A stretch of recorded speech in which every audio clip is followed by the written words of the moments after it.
Want to see, I mean, Yes. mine's an older. Yes, you can start the meeting when you'd like. Want to take All right. mine? Thank you. It won't work? Good evening, everyone. Thank you for joining us tonight. We're glad to see so many of you joining us this evening. I'm sure we know a few of the topics that everyone would like to discuss. For the sake of time, I will skip over the president's report and go right to Dr. Stefankiewicz in the superintendent's report. Okay, thank you. Sure. All right, so what we are going, we got a number of things to talk about this evening, but what I want to start with, because it quite frankly was a year in the making, we are going to start with our presentations for the strategic plan for OTES and special education. And so I've asked Mrs. Lepuznik and Ms. Zona to be with us this evening. And they both worked with their teams that they put together to come up with the documents that you've seen. And you know, like I said, we're a year off of when we wanted to deliver these, but we're very happy and with the out. You know, I think that they are deliverable at this point, and I think very pleased with the outcome of what they've been able to do. I also think we have Kathy Weinkoff with us. Yes, I see the top of your head, Kathy. Kathy Weinkoff from School Boards Association, who who we worked with in this process. Kathy had another meeting tonight and graciously agreed to abandon that meeting for at least a little while so she can be here.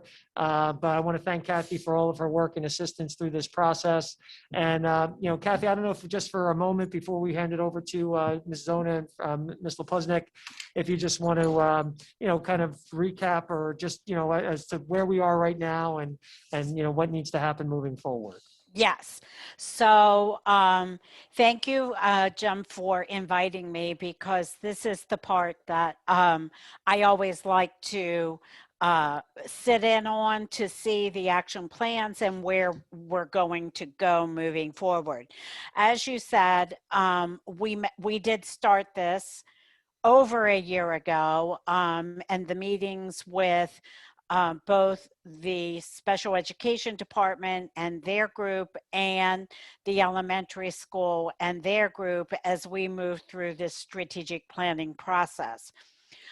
We had our first 2 meetings in person, and then the whole world changed and everything got put into a holding pattern. And then a few months ago, we reconvened. We had our 3rd meeting, which wrapped up the group work, the large group work with our participants. So our first meeting, for those who were on the call and participated, we got at both groups, we had a state of the school report as well as a state of the strategic plan, the special education department kicked off our meeting 1. And then we went through an exercise where we talked about strengths and challenges at the elementary school, as well as with the special ed department. Our second meeting, we came together and we did a visioning exercise to determine where we would like to see those 2 groups end up 3 years, 5 years down the road.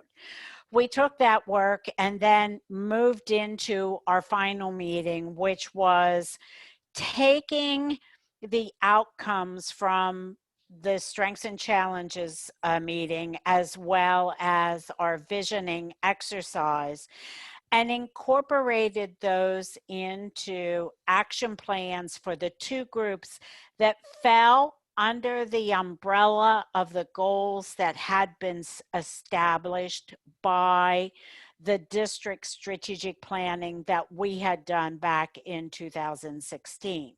So then the 2 groups, the principal and the assistant superintendent in special ed, took those outcomes and they put together with their team action plans to carry out goals for both groups. And so we're here tonight to get a report out from them as to excuse me, the deliverables in the action plan.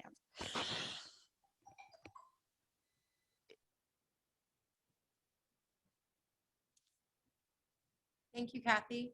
So first, shall we go Okay, to, perfect. So I think we're going to do Mrs. Zona first. We're going to do special education.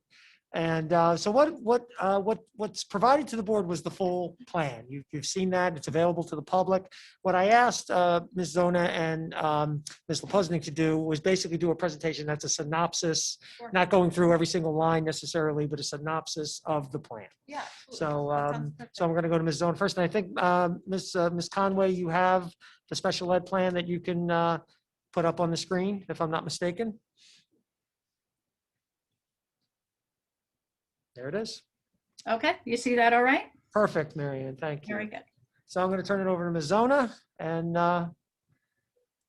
Thank long, you. long much awaited and overdue special ed strategic plan. Mrs. Zona. Hi, good evening, everyone. As many of you already know, I am Jennifer Zona, the Assistant Superintendent of Special Services. Thank you so much for attending tonight's meeting. I'm really looking forward to presenting the department's Special Ed Service Strategic Plan. Please, if you have any questions, do not hesitate to interrupt me. I'm happy to answer questions as we go along.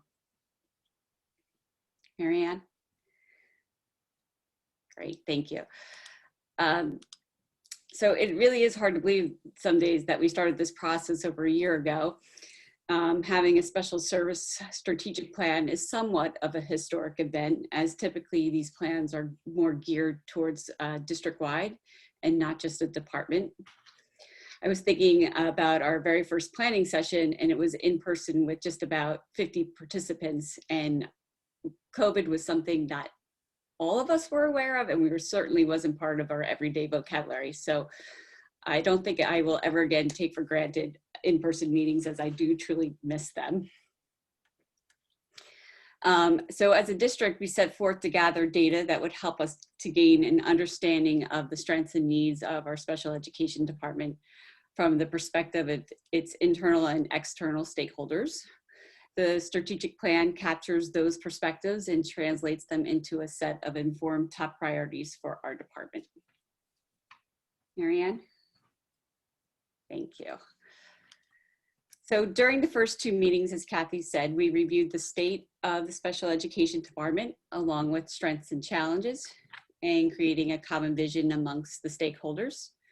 The third and final meeting was to be held originally on March 16th, 2020. However, it was canceled due as the COVID-19 outbreak spread worldwide into a pandemic, and we were prompted to shut down schools. And as the crisis unfolded and other challenges rapidly emerged, the district committed all our focus and efforts to supporting the community and the students to the greatest extent possible. So we were able to have the third and final meeting eventually, and it was rescheduled and held on December 14th in 2020. And during that meeting, the stakeholders focused on developing objectives for the strategic planning goals. So once the three planning sessions had concluded, an action committee was developed. And as you see here are the individuals that participated on that committee. And our action committee met a total of 3 times. Marianne? Great, thank you. So the structure of the process, the priority areas were identified in the planning sessions with Kathy. And from there, we identified the 3 goals that aligned with the district's strategic plan. The action committee then met and discussed the outcomes from the final session and created the objectives for each of those goals. Each of the 3 meetings we held focused on one goal. So for those of you who are not familiar with special education, this is our purpose, and our purpose guided us through in the creation of each of the objectives that we identified. So goal 1 was to provide all students with equitable opportunities and access to pursue and enhance their strengths and interests while acquiring the skills necessary for post-graduation. This is taken directly from our district strategic plan. And together as a committee, we reviewed all the data that was provided and discussed how it was a need for the department and how we could target the need into an objective. So what you're reviewing are the 5 different objectives that were not only identified by the stakeholder group as a whole, but then further discussed in the action committee. I'm happy to answer any questions that you may have regarding this goal and these objectives, if anyone has any.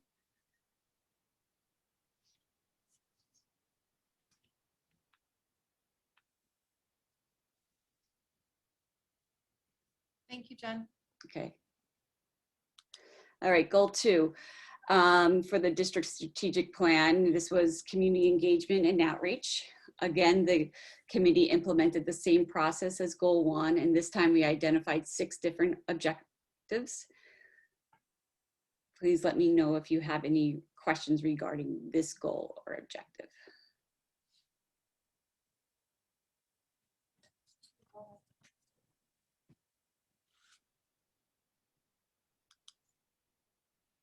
Jen, I had a question about revisit special ed service page on district website to include user-friendly. Do you have a timeline for that? Do you know when that's going to be updated for the community? Everything starts pretty much now. And it's really within the 5 years, but I don't anticipate that taking 5 years. I anticipate that would be done by the end of the summer. By the end of the summer? Yes.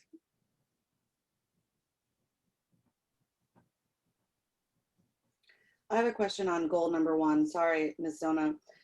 Where you have indicators of success for goal number 1, increased opportunities for access to curriculum. What's the actual measurement here? Is there a number? 120 kids get 620 opportunities for curriculum and we want it to increase by 20% or something? I don't really see how. Which goal are you looking at? Goal number 1, student success. I'm sorry, which objective are you looking at? The first one, I'm sorry. Okay. Increase So access. the supplemental materials for all core content and special area classes? Yeah, I'm kind of almost looking at all of them because the indicators of success don't really have a measurable way to find this out. We can't give you a quantity as far as measurement, as they're individualized and not all students would need appropriate, some have appropriate supplemental materials, some will be coming into the district needing those supplemental materials, supportive devices, things like that. So it's really, increasing the access and making sure that the staff knows what indicators are and that they are appropriately followed through with the right assessments, and those supplemental materials can be identified at that time. So for things like increased opportunities for extracurricular elective offerings, if I got that right, there's no way to give us a number report at the end of the year or periodically? Well, there will be, I know that for next year, we already have started implementing different elective offerings at the secondary level. I do not have the number of how many different courses will be introduced though. Okay. If I can jump in for a second, I think that is something that we can measure over time as we get into a full school year. I think right now it would be difficult to do, obviously, for the remainder of this year, but I think what we can do is establish a baseline in the first school year and then be able to measure growth after that. Mm-hmm. That's helpful. Thank you. We were on goal 2. Does anyone, just before I move on to goal 3, I just want to confirm that there's no further questions regarding goal 2. All right, so goal 3 is the school climate and culture. Here are, again, we identified 6 objectives that were discussed and created. I'll just give you a minute to review them.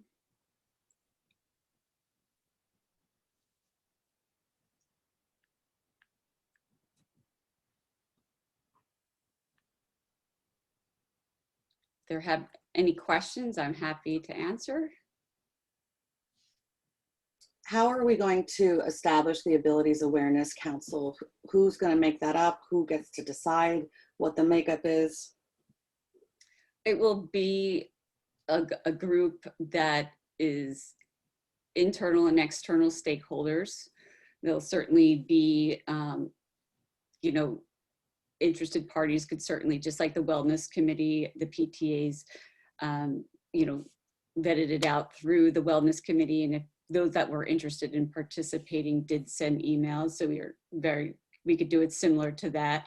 That's something that I would be working with CPAG and SEPTA to establish, because they would be important on that council.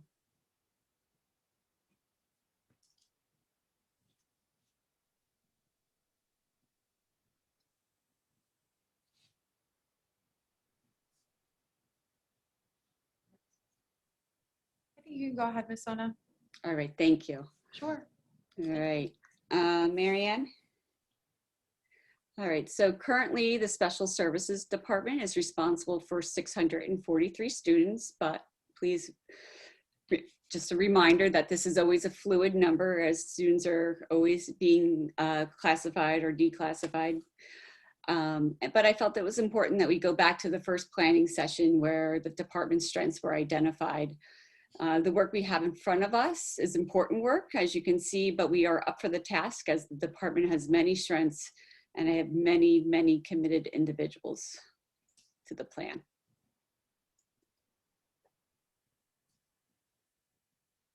And then last, I just would really sincerely like to thank all the participants who gave their time and energy and talents and contributed to this strategic plan for our Special Services Department. It's been a true pleasure to work with all of you. Thank you, Ms. Sona. I think we'd all echo thanks to all involved and their patience for the much expanded timeline that none of us could have anticipated.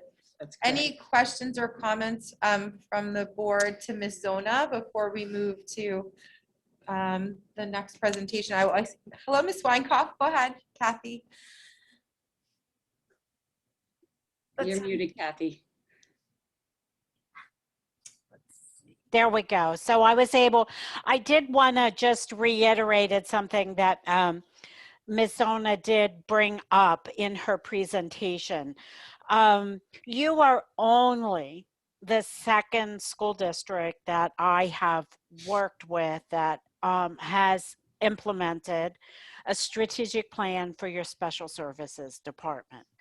And I think that, you know, the board should be recognized for allowing this strategic plan, as well as the strategic plan for your elementary school, to be able to be implemented into your district, because this really is, as I said, the second time that I have facilitated a strategic plan for a Special Services Department. And I will tell you that it is absolutely the very first time that I did a strategic plan for a specific school within a district under the umbrella of that overarching large strategic plan that you currently have in place. And so I think, you know, the district, I think the board really needs to be commended and with their efforts to identify that there were some issues that needed to be addressed within the school and your Special Services Department, that you thought it was important enough to bring your stakeholders together to move forward with this strategic plan within a strategic plan. So I really did want to say that because it is, as Dr. Stefankowitz said, pretty much, or Mrs. Vona said, pretty much groundbreaking, because not many districts do this type of work. So, you know, I do want to recognize the district and the board for that. Thank you for that, Ms. Weinkoff. Thank you. Alex, your hand, Ms. Hayes, your hand is up. Is that for now? Yeah, I was just wondering, what are the budgetary constraints or additions? Do we have everything in the budget for some of these things that are in this report, like increased PD, increased staff? Dr. Spiegwitz, you want to speak to that? Sure. I'm not sure if Ms. Zona wanted to speak to Or that. Ms. Zona? No, that's fine. We believe that the majority of funding that we would need to carry out this is there. We may have to reallocate some things, but overall, that was taken into consideration. Budget was taken into consideration. What we can, obviously, when you do a strategic plan, what you have to, when you set goals, they have to be achievable. If they're not achievable, then they're really pointless. So that was taken into consideration when those, when the action plans were developed. And if I could say one other thing, Sure. that's just also very important, that, obviously when you're planning for, 3 to 5 years out, it's hard to have a crystal ball as to exactly what, nobody dreamed 3 to 5 years ago that COVID would be, right? So obviously that changed a lot of things in what we would do. The point being is that all strategic plans are fluid. And they can be adapted, they can be changed, they can be updated, and that's an important thing. So if a year or two from now, something arises that isn't in the plan that we feel should be, it can be added. Or if we determine that something just isn't attainable based on conditions, we could also make that adjustment as well. Ms. Zona, can you go over a few, I think it might have been from number 1, I forget which part of goal number 1, the role of SEPTA and or the role of community involvement with 18 to 21. Does that involve SEPTA? What do you all do with community involvement with 18 to 21-year-old kids? I don't have kids in that bracket, so I'm not aware of anything that we do. So can you maybe expand upon that or maybe give some examples? We do have an 18 to 21 special ed program for those that are eligible. The focus of that program primarily is pre-vocational and vocational skills. Our students are placed with businesses in the local area and community, and we are looking to expand those opportunities for our students with additional placements. Okay, so the additional placements would be the expanding. Yes. Of that. Okay. I know there's a bunch of special ed parents who are on this meeting tonight, so I'd be curious to see if they have any comments as well. So thank you. Any other board members with questions or comments for Ms. Zona? If I don't see you, just give a shout because I can't see everyone at once. Oh, can I just ask one question? Yep. Ms. Zona, is there another opportunity to have the smaller group of the people that this affects in the program to kind of discuss what the plan is? Or is this the forum? I'm sorry, I'm not sure if I understand your question. Do you plan on sharing this with having a session just with parents who may have their kids in special services to kind of tell them what the plan is? Or is this really the forum to tell them what the overall plan is? As of now, this has been to roll it out through the board. Yeah, if I may, this is the first step in that process. I think, once this has been shared with the Board of Education, then, taking this out to SEPTA, taking it out to CPAG, sharing it specifically with, special education community is the next appropriate step. Great, thanks. Mhm. That was my question. Okay, Thanks. sure. Janice. McGovern. I apologize. I was listening, but my camera had to be off. Ms. Zona, thank you. I just wanted to thank you and the committee. I know Janice did, and I know you did. I know this was a labor of love that you wanted to get done, and it kept you had a lot of roadblocks. So I appreciate you getting it done in the time that you had available. And thank you, Kathy, for always being a good guide for us. That's very sweet. Thank you, Amy. I appreciate that. All right, shall we move on to the next presentation? Absolutely. So next up will be, as I see her there waiting patiently, Ms. Lepuznik, who had a little bit, even more of a challenge in this, is that Mr. Puznick sort of, not just did she have to wait a year to get that third meeting in, but she also inherited the process as the new principal of OTES starting this past July. So, but I think she's done a great job of coming in and capturing, what the spirit of the process has been, and has taken it over, and I think led the process to a very solid outcome. So, Mr. Puznick, we'll give it to you, and Mary Ann, if you could put up the OTES presentation.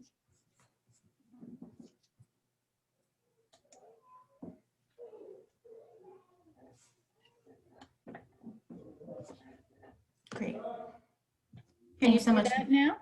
I can, yes. We can. Thank you so much. Good evening, everyone. As Dr. Stefankiewicz mentioned, I'm Melissa Lepuznik, the principal of Ocean Township Elementary School. And this has definitely been a worthwhile, eye-opening experience for me, coming in as the new principal of the building. It really set some groundwork for me, and really just focused my efforts as I moved into this new role. So Mary Ann, you can go ahead into the first slide. I kind of just touched upon. So very similar to what Ms. Zona had mentioned, this is a 5-year process. I participated in the first 2 sessions, but in a different role. So coming into the 3rd session, I was really able to take a more active role in the planning process, and really work side by side with my now staff members to kind of form this strategic plan that you will be able to see tonight. Go ahead, Mary Ann. Thank you. There you have the 3 planning sessions, once again led by Ms. Kathy Weinkoff, who was really wonderful and kind of just setting the stage for all of this, and getting it up and running in January with the start, just, the state of the school, and really taking a look at those strengths and challenges. And then in February, really starting to create a common vision and ultimately setting the goals and objectives that we are looking to focus on over the next 5 years. Go ahead. Thank you. This is a team of representative stakeholders, once again made up of administrative team, parent representatives, as well as certified staff within our school building. And again, the structure of the planning process is identical to that of the special ed department, where we started with priority areas, and then really reviewed the district strategic plan to make sure that all of our school goals were tying into the district plan. And then from there, we created 5 to 7 attainable objectives for each of the goal statements. So Ocean Township Elementary School is committed to creating an equitable learning environment that is conducive to success for all students and focused on engaging all members of the school community. And our strategic plan is really reflective of this statement. So our first goal, identical again to the special ed department strategic plan, is student success. And as you can see here, we have developed 5 objectives that are tied to this goal. And over the period of 5 years, obviously some will be accomplished sooner than others, but these 5 objectives are really what we are looking to accomplish over the period of this strategic planning process. Excuse me, Ms. Lepuznik, I have a Sure. question. Under student success, one of your goals was to maximize technology, and the constraint listed was outdated technology. Aren't we getting new updated technology for the elementary schools? We are, yes. In terms of devices, we definitely are. And this year, by the end of this year, my understanding is that all staff members will have new devices in hand. But I think also just in terms of the technology that's being used, I mean, I think this year, teachers and students alike have really, I mean, I think this year, if we haven't maximized the use of technology, I don't know that there will be a year that we will. But just in terms of, using those, not just the device themselves, but using the tools and the apps within the device to really ensure that students are succeeding and that they're up to date with, all the technologies technology instructional practices that are out there for them to use. Ms. Lepoznik, maybe in the first year of our plan, we should work to minimize the use of technology in our school plan. What do you think? I think that might be appreciated. By Little good some. old fashioned one, face-to-face work, huh? Yeah. And one other question Yeah, about yeah. extracurricular.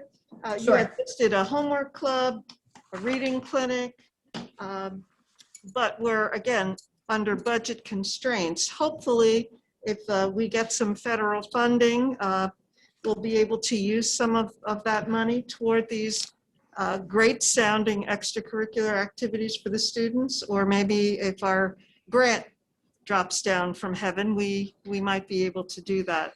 But I appreciate your listing those things. The reading clinic sounds excellent. Yeah, I mean, I think that's always the hope, right? Homework Club, I think, is something that's been there throughout the years.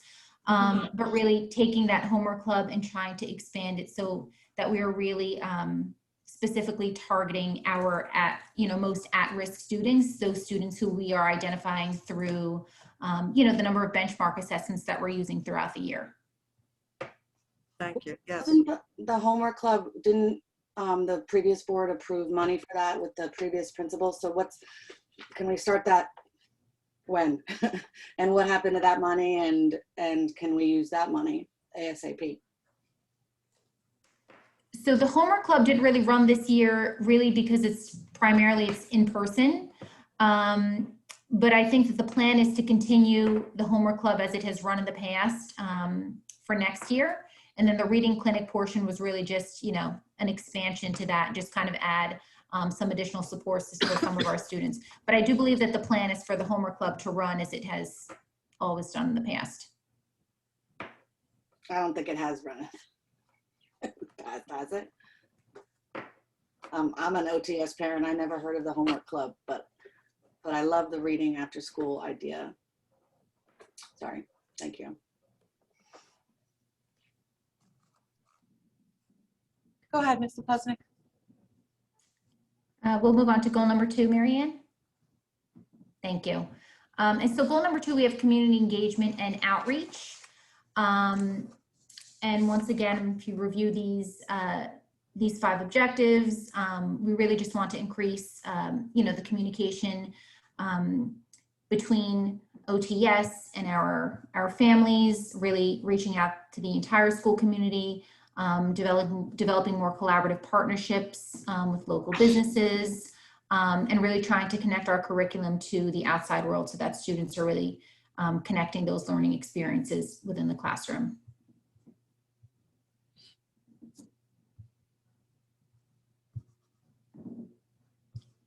If no one has any questions, we can move on to goal number 3. And goal number 3, school climate and culture. So one of the great things about this goal is coming in to Ocean Township Elementary School this year, we are a part of the School Climate Transformation Project. So essentially this project encompasses all of these things and more. So, really empowering staff members, establishing those partnerships, fostering an inclusive environment. This spring, we will be having students, staff, and community members, parents take a climate survey. So I think that will put us on a really great path to kind of identifying where we are now and, what we really need to do to move forward, specifically to goal number 3.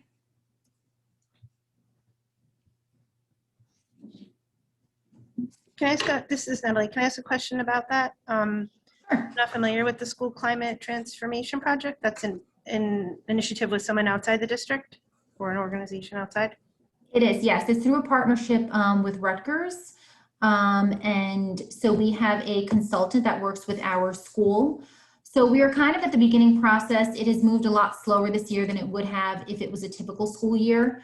And essentially we have created a school climate transformation committee within our school, and they will focus on really all of these things.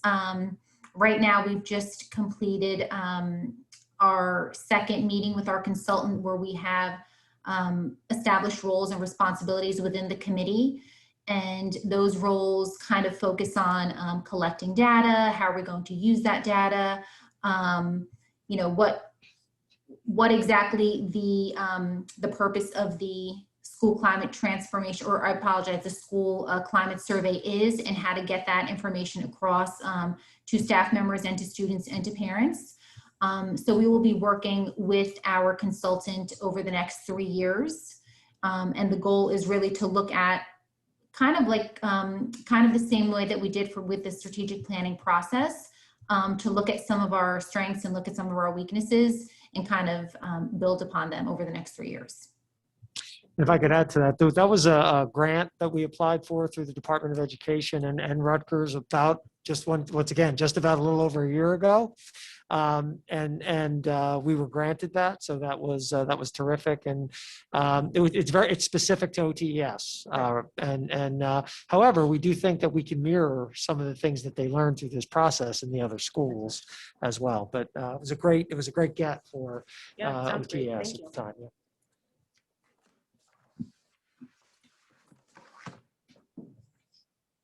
If there are no other questions, Marianne, you could move on to the next slide, please. And once again, this is just identifying some of the strengths that came from some of the first planning meetings. Our school, Ocean Township Elementary School, services approximately 385 students. And it was really wonderful to see that at the start of this process, many of our staff members and community members and parents really identify these lists of things as strengths prior to really implementing any goals or any objectives. So, you know, I thought it was a really good place to start. I think it's always important to recognize what our strengths are, as well as our challenges, and then, you know, sort of work off of all of them. And lastly, you know, just a huge thank you to all who took the time to participate in this process. I mean, really, it was a collaborative effort, and it allowed us to really assess where we are and ultimately where we are going. I think that the strategic plan is really going to ensure that we continue to work towards a common mission as a school community, and ultimately, you know, take responsibility for the success of all of our students. Thank you very much, Ms. Lepusnik. Any comments or you. questions from the board for Ms. Lepusnik? I have a few questions.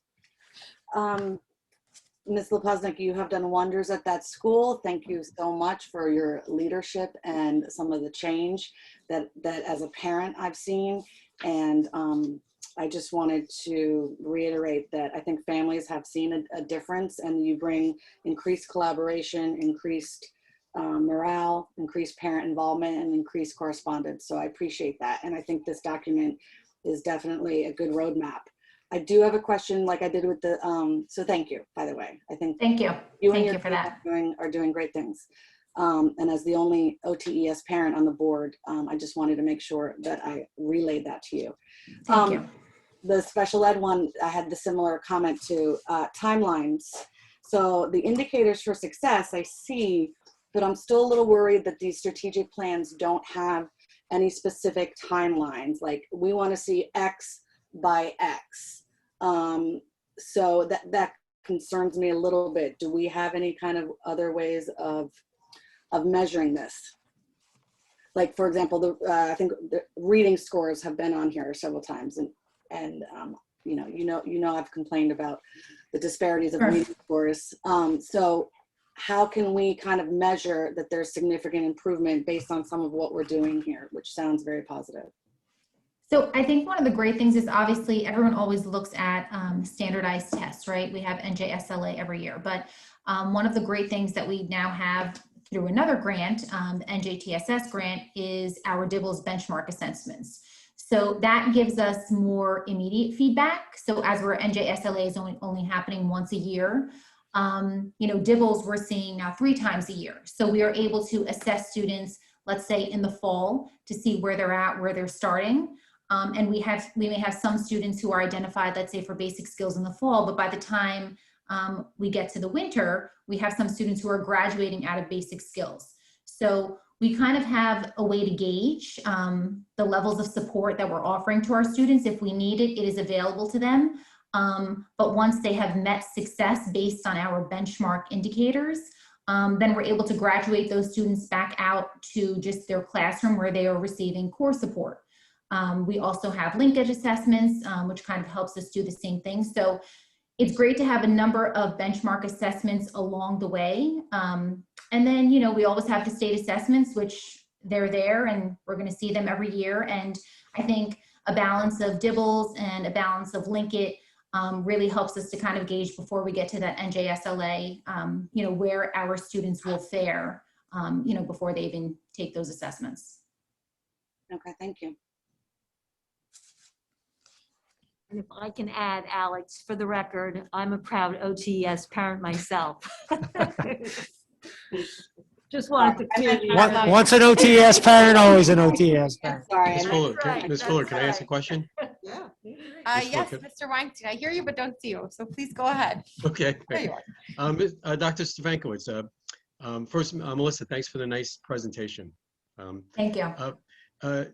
You know, I remember when we put this in motion, which feels like eternity ago, which was in Certainly August, does. September of 2019, right? It was somewhere back there, right? Mhm. And you know, it was not, there was an expense associated with it. It was something. It was a new venture for us.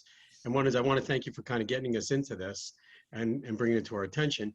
But I was wondering, now that we have this in place and we have this 5-year plan, is there a way that we can get maybe a yearly update on these two plans to tell us the progress we made, or just some way to kind of govern? Because if it worked out well here, Yeah. you know, it might be something that we decide to embark on, you know, for the other schools when we're kind of going forward.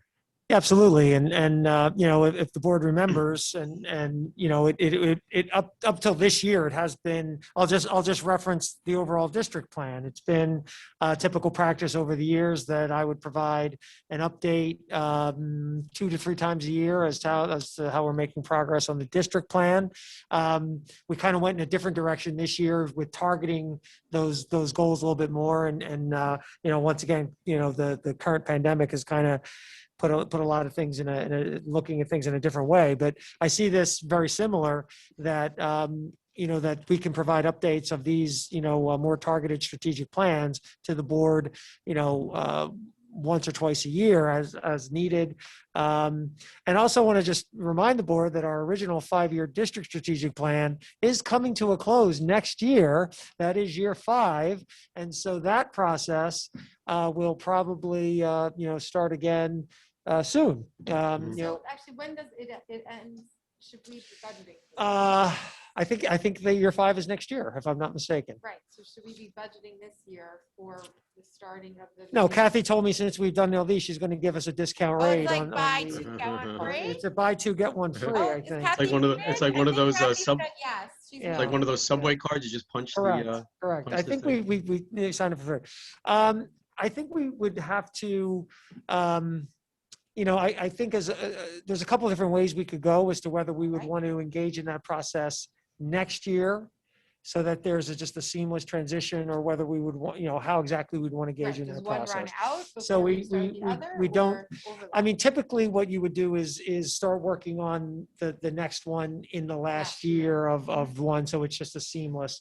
But I think I mean, the wonderful thing is with our relationship with school boards, and the model that we choose is the expense is such that you know, it's not a huge expense, and it's something that we That's could. fine. But Wanted just to go finish back. up on my question, so to Alex's point, do you think that at least we can get at some point in the not too distant future the year 1 goals, so that we can kind of measure how we succeeded for the year 1 goals based on these 2 plans? Yeah, I mean, I think that since we're in March, we're already in late March. I mean, this year could be tough to really get a great gauge. I mean, there might be some things that. I meant for we the could do. school year 2000, you know, 21. Yeah, I think certainly by no later than mid-year of next year, we could have a good update of where things are going with the first, you know, with first phases. Great. Yeah. You know, late fall maybe. How are we going to communicate these strategic action plans to parents and in multiple languages? Are we just going to be sending PDFs again, you know, and emails to to parents? Because this is a lot to deal with for the average parent. I think we'll have to discuss that. I don't know that we've actually, if we've discussed that. I think when we did the, District 1, we obviously, we spent time at board meeting, we posted on the website. I can't remember if I think we did, send it out district-wide at the time. So, obviously we'll do something similar, but, I would recommend too, that, Ms. Lepuznik, similar to what Ms. Zona with SEPTA and CPAG, that Ms. Lepuznik, present this formally at, at either the next OTES PTA meeting, and other, meetings like that to let to let as many parents as possible know. And of course, Ms. Lepuznik is trilingual, and so we've been very successful doing a lot of those events in multiple languages before, like our pre-K information sessions and things like that. So I think that would be a great next step in this process. But we can certainly work to, the documents are large, but we can certainly take some time to get them translated so people can access them as well. All right, seeing no other comments or questions from board members regarding the presentations, thank you again to Ms. Weinkauf, Ms. Lepuznik, Ms. Zona for all of your work on this. Thank you very much. And for members of the public, you'll be able to ask questions or make comments during the public comment period on these. Mm-hmm. And so sticking with Dr. Stefankiewicz, I'm sure there are some items. Yeah, there's a couple things. Well, I noticed about 50 more people people on the Zoom tonight. So, you wonder if I put a letter out recently or something, but, so yeah, that's probably the next thing to talk about. So, obviously, if you recall, we've been discussing, as part of our task force and as just a part of reopening for many months, what the goals are. And I've been discussing that we have been, what is our ultimate goal? Our ultimate goal is to get back to school, right? Get back to regular 5 days a week, full day school. That is what we intend to do. And the timeline of that, of course, is always somewhat fluid because we monitor what's going on in terms of health conditions. We were very hopeful in February as things were going down. And then we moved forward in early March, mid-March with bringing more kids in, which has been a very positive step. And at that time, we spoke of along the lines of, the last time we surveyed our community, it was very clear to us from the parent perspective that getting our kids back in school and increasing in-person opportunities was a priority. And there were some thoughts of the timeline of that. And, I think we targeted mid-April, the start of the last marking period, as a time that we could get back to 5 days a week. We know in looking at districts around the county, about 80% of districts right now are at 5 days in some capacity. Not most of those 80%, I'd say maybe two-thirds of that 80% are still in a partial day schedule, but there are about a third and growing are at a full day schedule. We've kind of hit a little bit of a snag over the last several weeks because that downward trend of cases has, I was thinking the word plateau was not the right word because I typically see that as a plateauing at the top, but the governor has used plateaued now. So I guess if the governor used it, it's okay.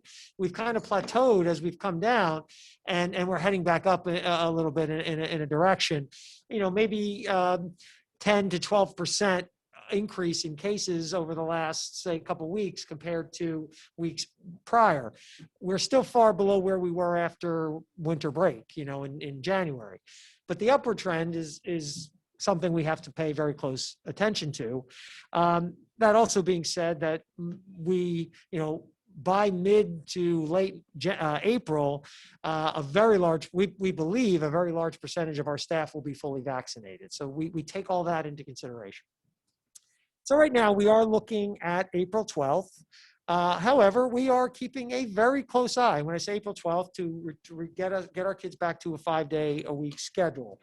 We're still looking at and making some final plans on what exactly that schedule will be. We anticipate that the secondary level would be very similar to what their current Monday, Tuesday, Thursday, Friday schedule is now. We do anticipate that the elementaries would be more of an early dismissal schedule only on the Wednesday, to allow for our staff more planning time and provide them more time within that week to continue to make that transition to back to full time. But we are keeping a very close eye on cases. And, there's definitely been an uptick and Monmouth County is, as I said in my letter the other day, Monmouth County is right now leading the state in new cases per capita, per 10,000 We residents. were overcome today, though, by some counties to the north. Oh, well, for the day or overall? Oh, just for the day. Just for the day. Well, hopefully that will continue. But yes, no, I mean, we need to see a trend starting to move. We need to see a trend starting to move back downward. We are still hopeful for the week of the 12th, but we are keeping a very close eye on where things are. We have definitely seen an uptick of cases within the school community, and we're keeping a very close eye on how that is impacting the individual schools themselves. So, that's where we are as far as April 12th is concerned. Some people have asked me about the week after spring break and what we plan to do. As of right now, we plan to be operating and open in person that week. It was the absolute desire, and I think the point brought up by our parents on our task force, that while many people have expressed the fact that they are going away, many people are specifically not doing that because they want their kids in school and they need their kids in school.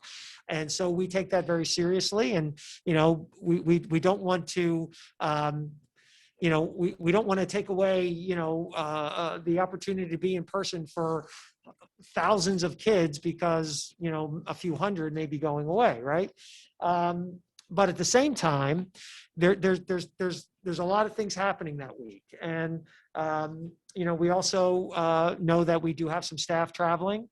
We know also that we have a lot of staff members who will be getting second vaccinations in that week, which, could pose some problems in terms of reactions. And second, we know that second shots traditionally are causing, some symptoms for people, feeling sick for a day or so.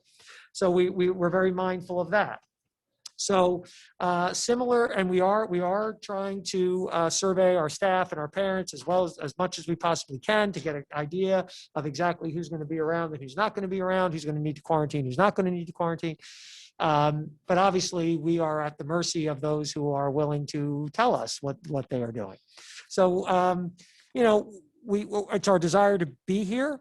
I can say that looking at about the 50 districts in Monmouth County as of this morning when I last looked, because we talk about these things as districts, about 20 to 25% have decided right now to be virtual the week after break.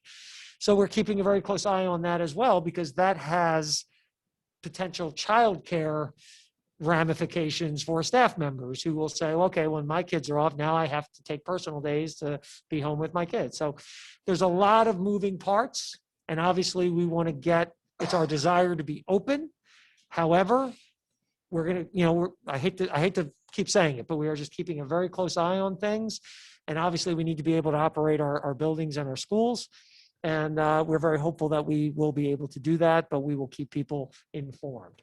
The next question, of course, is the good old attendance policy. Yes. So let's talk about that for a moment.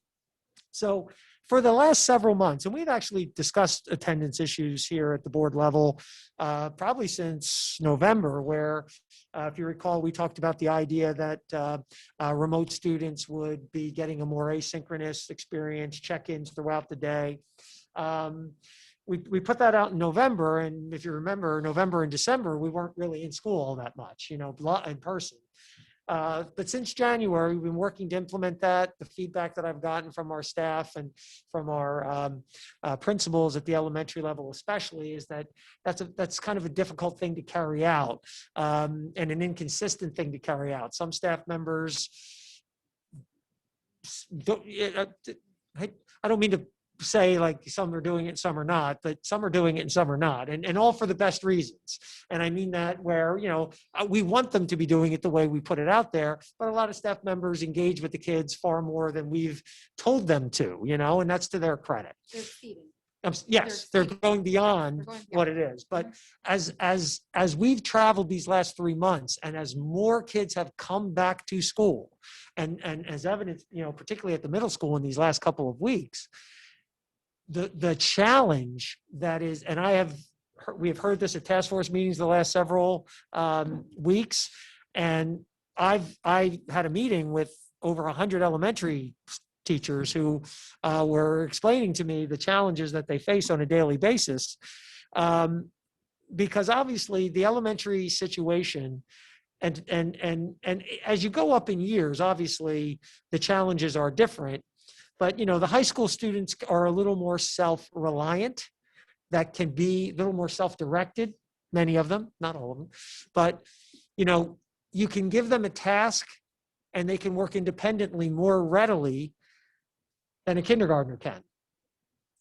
And an eighth grader more than a fifth grader, and a fifth grader more than a third grader, and a third grader more than a kindergartner, right? So the demands on the elementary teacher on a daily basis are extraordinary. And add to that just the incredible demand of synchronous instruction, of in-person and at-home kids. I mean, it is the hardest thing that these individuals will ever do. And I have tremendous respect for each and every one of them for doing it every day at all levels. But what has come about over the last couple of months is that as more and more kids have come back, we have many classrooms now where there are no remote students.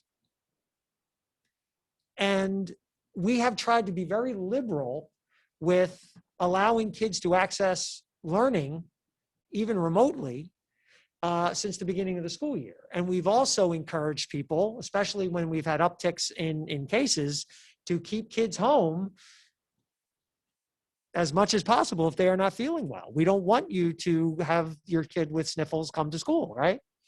So it is a little bit of a paradox that we've kind of thrown out here, and we get that. And that was something that we had a lot of conversations about, because we know that in one breath we're saying stay home, but in another breath now it seems like we are quote unquote kind of punishing you for doing so. But that's not the intent, obviously. And let me explain a little bit more to the rationale of just the reality of the classroom teacher and what they have to experience in the morning. So there's three kind of things that have been going on. One, there's that student that wakes up and doesn't feel well. Now for that student, they may not know that they're not feeling well till late the night before, early that morning. And a teacher, especially a teacher who does not have any remote students, has not planned for a remote student. Didn't set up a Zoom for that day, doesn't, is not prepared to engage a remote student along with their in-person students. That teacher is going to need time to be able to know this student is going to be out. They're going to be out for a little while, and they need time to be able to plan and prepare for that student to be remote. At the same time, not all the students necessarily have all their materials if they wake up that day and aren't coming to school. And now they're home, and I've seen it. They're home and they don't have a lot of their stuff. So the teacher's potentially trying to engage them, even teachers who have other remote students, because those students have all their stuff because they're all remote students. Now you kind of get the idea of what I'm saying here. It's very challenging. So for a student who is not feeling well, wakes up, isn't feeling well, we're asking basically for a day that if you're not feeling well today and you need to assess what your situation is, maybe you need to see a doctor, maybe you need to take a COVID test, maybe you just need to wait a few hours, and that little throat thing you had going on at 8 o'clock is gone by noon and you're fine and everything looks good. That's okay. That's okay. And we think that missing the day there is not the worst scenario in the world. However, if we feel that that's going to go longer, then we will get you on board with remote learning. We will get you on board. But what that does too is it gives us the time, it gives the teacher the time to plan for you, and it gives the parent the time to get to the school, get any materials they need so that we can get that student up and going, right? That's that student. Now, I know there's a fear that some parents, well, I don't want my child to be miss the day, and so we're going to send them in. I think that, we continue to speak with our parents and talk with them. I think that if we're talking about one day of time, that won't be the case. I think that I think if a parent was going to, if their child was going to miss 2, 3, 4 days before they were going to get any instruction, I could see where they may be willing to roll the dice and, put some Tylenol in the system and send them in. We're hoping that a one-day situation, and part of what we've been doing is talking with other districts, and there's other districts that do exactly what we're, looking to do, and actually wait longer. It's a 48-hour period that they say. So, we're saying 24 hours. So we think that one day is not that significant. The other thing that is happening as well. And by the way, that child who's home that day could still email their teacher, and the teacher can still say, if you have this at home and if you're feeling well enough, you can work on this, you can do this, what have you. So it doesn't mean that the child doesn't have to, almost like on a normal absence that they would have any other year. The other thing, though, that's been going on is we have folks who are staying home, even though they're supposed to come in for what we would say not the most legitimate of reasons. Their child is tired that morning.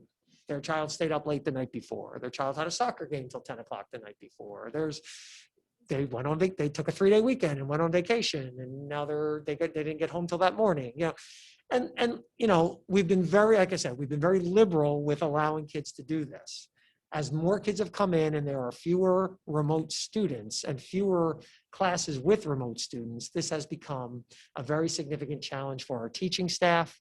And we have gotten the message loud and clear from them, as well as our elementary principals and middle school principals, that this is a necessary change that we need to make for the good of the whole. For the good of the whole, because when a child comes on and they're not prepared and they're asking a lot of questions, and once again, not it's their fault they're not prepared, they don't have all the materials, what have you. It takes a lot more work to engage that child at home, and then the 20 kids sitting in front of you are now not getting their teacher because that teacher is putting a lot of effort into the one student at home. And so we need to try to balance this. And we think this is a fair way to do it. And so that's why we've proposed, we talked about it at our task force meetings, and we felt that it was a good way to approach it. And we wanted to give people enough time to prepare for it. Can you just clarify the difference between what you were just speaking about and how this will impact a student who has to quarantine because of COVID or COVID exposure? Right. So for that 10-day, whatever it might be. Our goal is to get that student, if we can get that student up and running, as we will get that student, once again, with no more than 24 hours. Once we have kids who wake up, or we're told at 10 o'clock at night, Uncle so-and-so's got COVID and we were over this past weekend, so they find out late. We will get those students on remotely as quickly as we possibly can. We don't envision more than a 24-hour. It might be one day, once again. So, students who have to stay home through no fault of their own because of exposure, what have you, we want them to be part of this. We want all students to be part of this. But, we also have to get kids into a mindset that, staying home, that if you're supposed to be in school, you got to come to school. Right. And remote does kind of give some people, a little bit of latitude, which once again, we've said, okay, but now we're saying not as much. Okay. We have to kind of, reel it in a little bit. And we don't think a 24-hour period is unreasonable. People might ask, well, what about the high school? Why, the high school is really kind of already doing this. They've, there's a lot of things at the high school where, also a different beast, where for the longest time, so few, if you came to school, it was cramping, it was it was causing problems because far more kids were home. I'm joking, of course, but there were far more kids remotely than in person. Now that is switched. It's changing. And Ms. Kasuba has already put in some attendance safeguards in place because once again, kids were waking up, I'm tired, I'm just going to stay remote today. And she's already been addressing that. So that's why what she's doing is going to stay the way it is. And we don't have to make that change because we've already got a working practice in place over there. So that's why it's really more of a K-8 or pre-K-8 situation. All right, I think you've explained the scenarios, the rationale, response to the request that we needed to make some changes thoroughly. And I do have one more item that you want me to do, and then take questions, or you want me to do questions on that? Is it about this? No, it's something else. No, so then let's, Okay. Members of the board who want to ask any questions on this? No, okay, now the other thing. Okay. Wait, I do. Oh. Of course I do. How many classrooms don't have any remote kids in pre-K through 8? You said there's lots. Yeah, I would say, I don't have the exact number, but it's a pretty good amount. In some schools it's higher than others, but it's at least a couple of classrooms in each grade level. Yeah. In each school. In each school, yeah. In each grade level, there's a couple. On average, roughly on average, yes.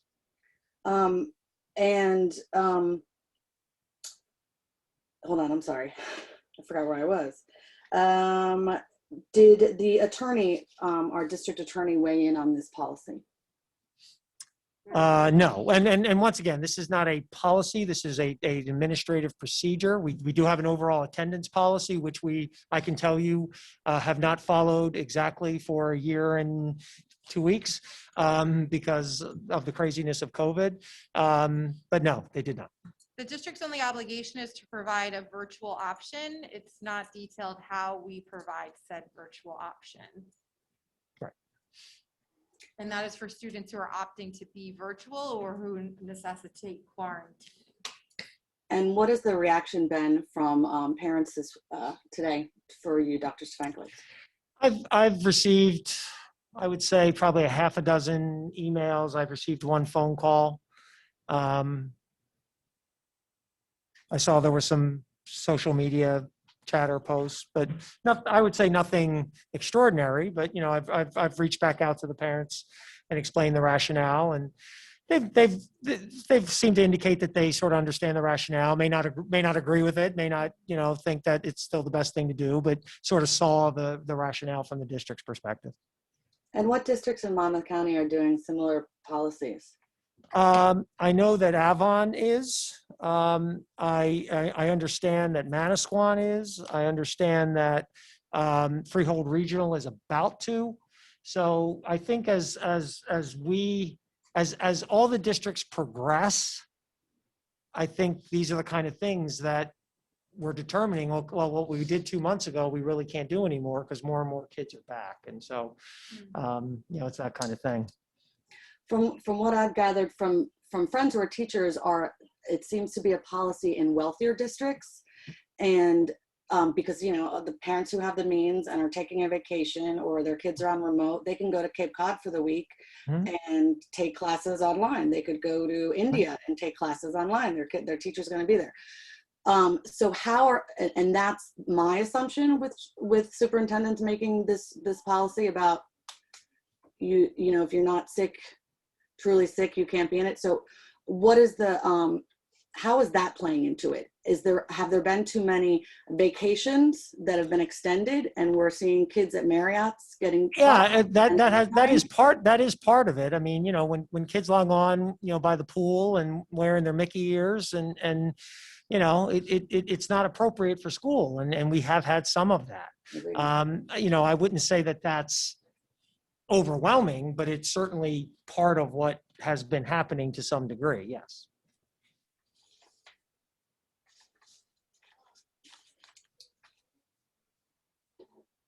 And for some people, it's not a question of going on vacation. We do have a lot of individuals who have family in other countries who at certain times of the year do go back and visit families for an extended period of time. Actually, in those instances, we would normally drop those, if they're going to be gone for more than a 2-week period, we would drop those students from the rolls. That's been a very typical practice in our district for many, many years. And of course, when they return, we enroll them back in because it's very difficult to keep those students engaged for weeks. And there's a lot of work for them to have to make up for weeks.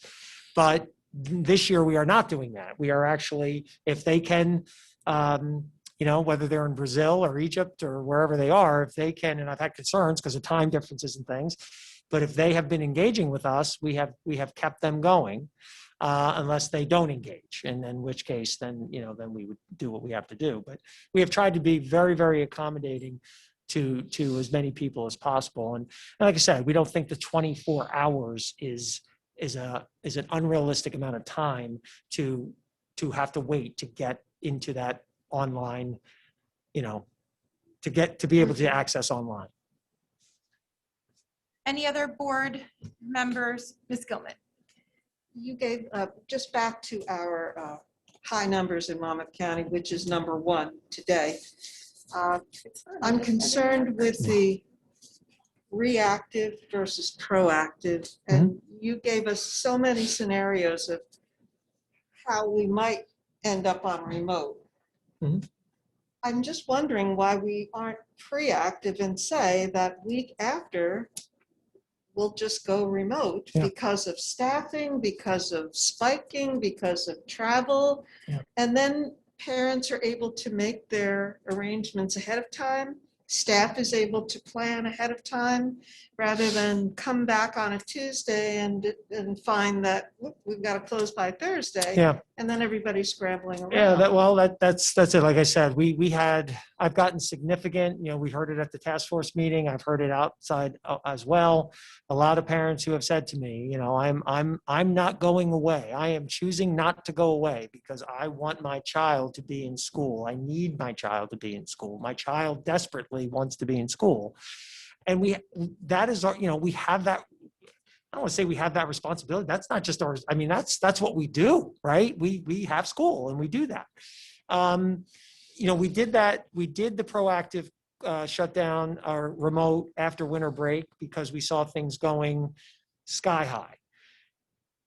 Right now things aren't going sky high.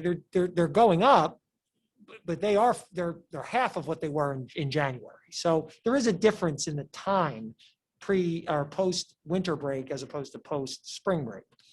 And it's all relative, obviously, right? We would, after winter break, we would kill for the numbers we had now, but they were coming down further. But the point is that what you say is exactly right. And as a matter of fact, I was just speaking to this earlier. Obviously, if we are going to have to go remote, we want to give parents as much time as we can for them to plan and make arrangements for that. But our first priority is to have them in school. So we are keeping it, and we're keeping a very close eye on it.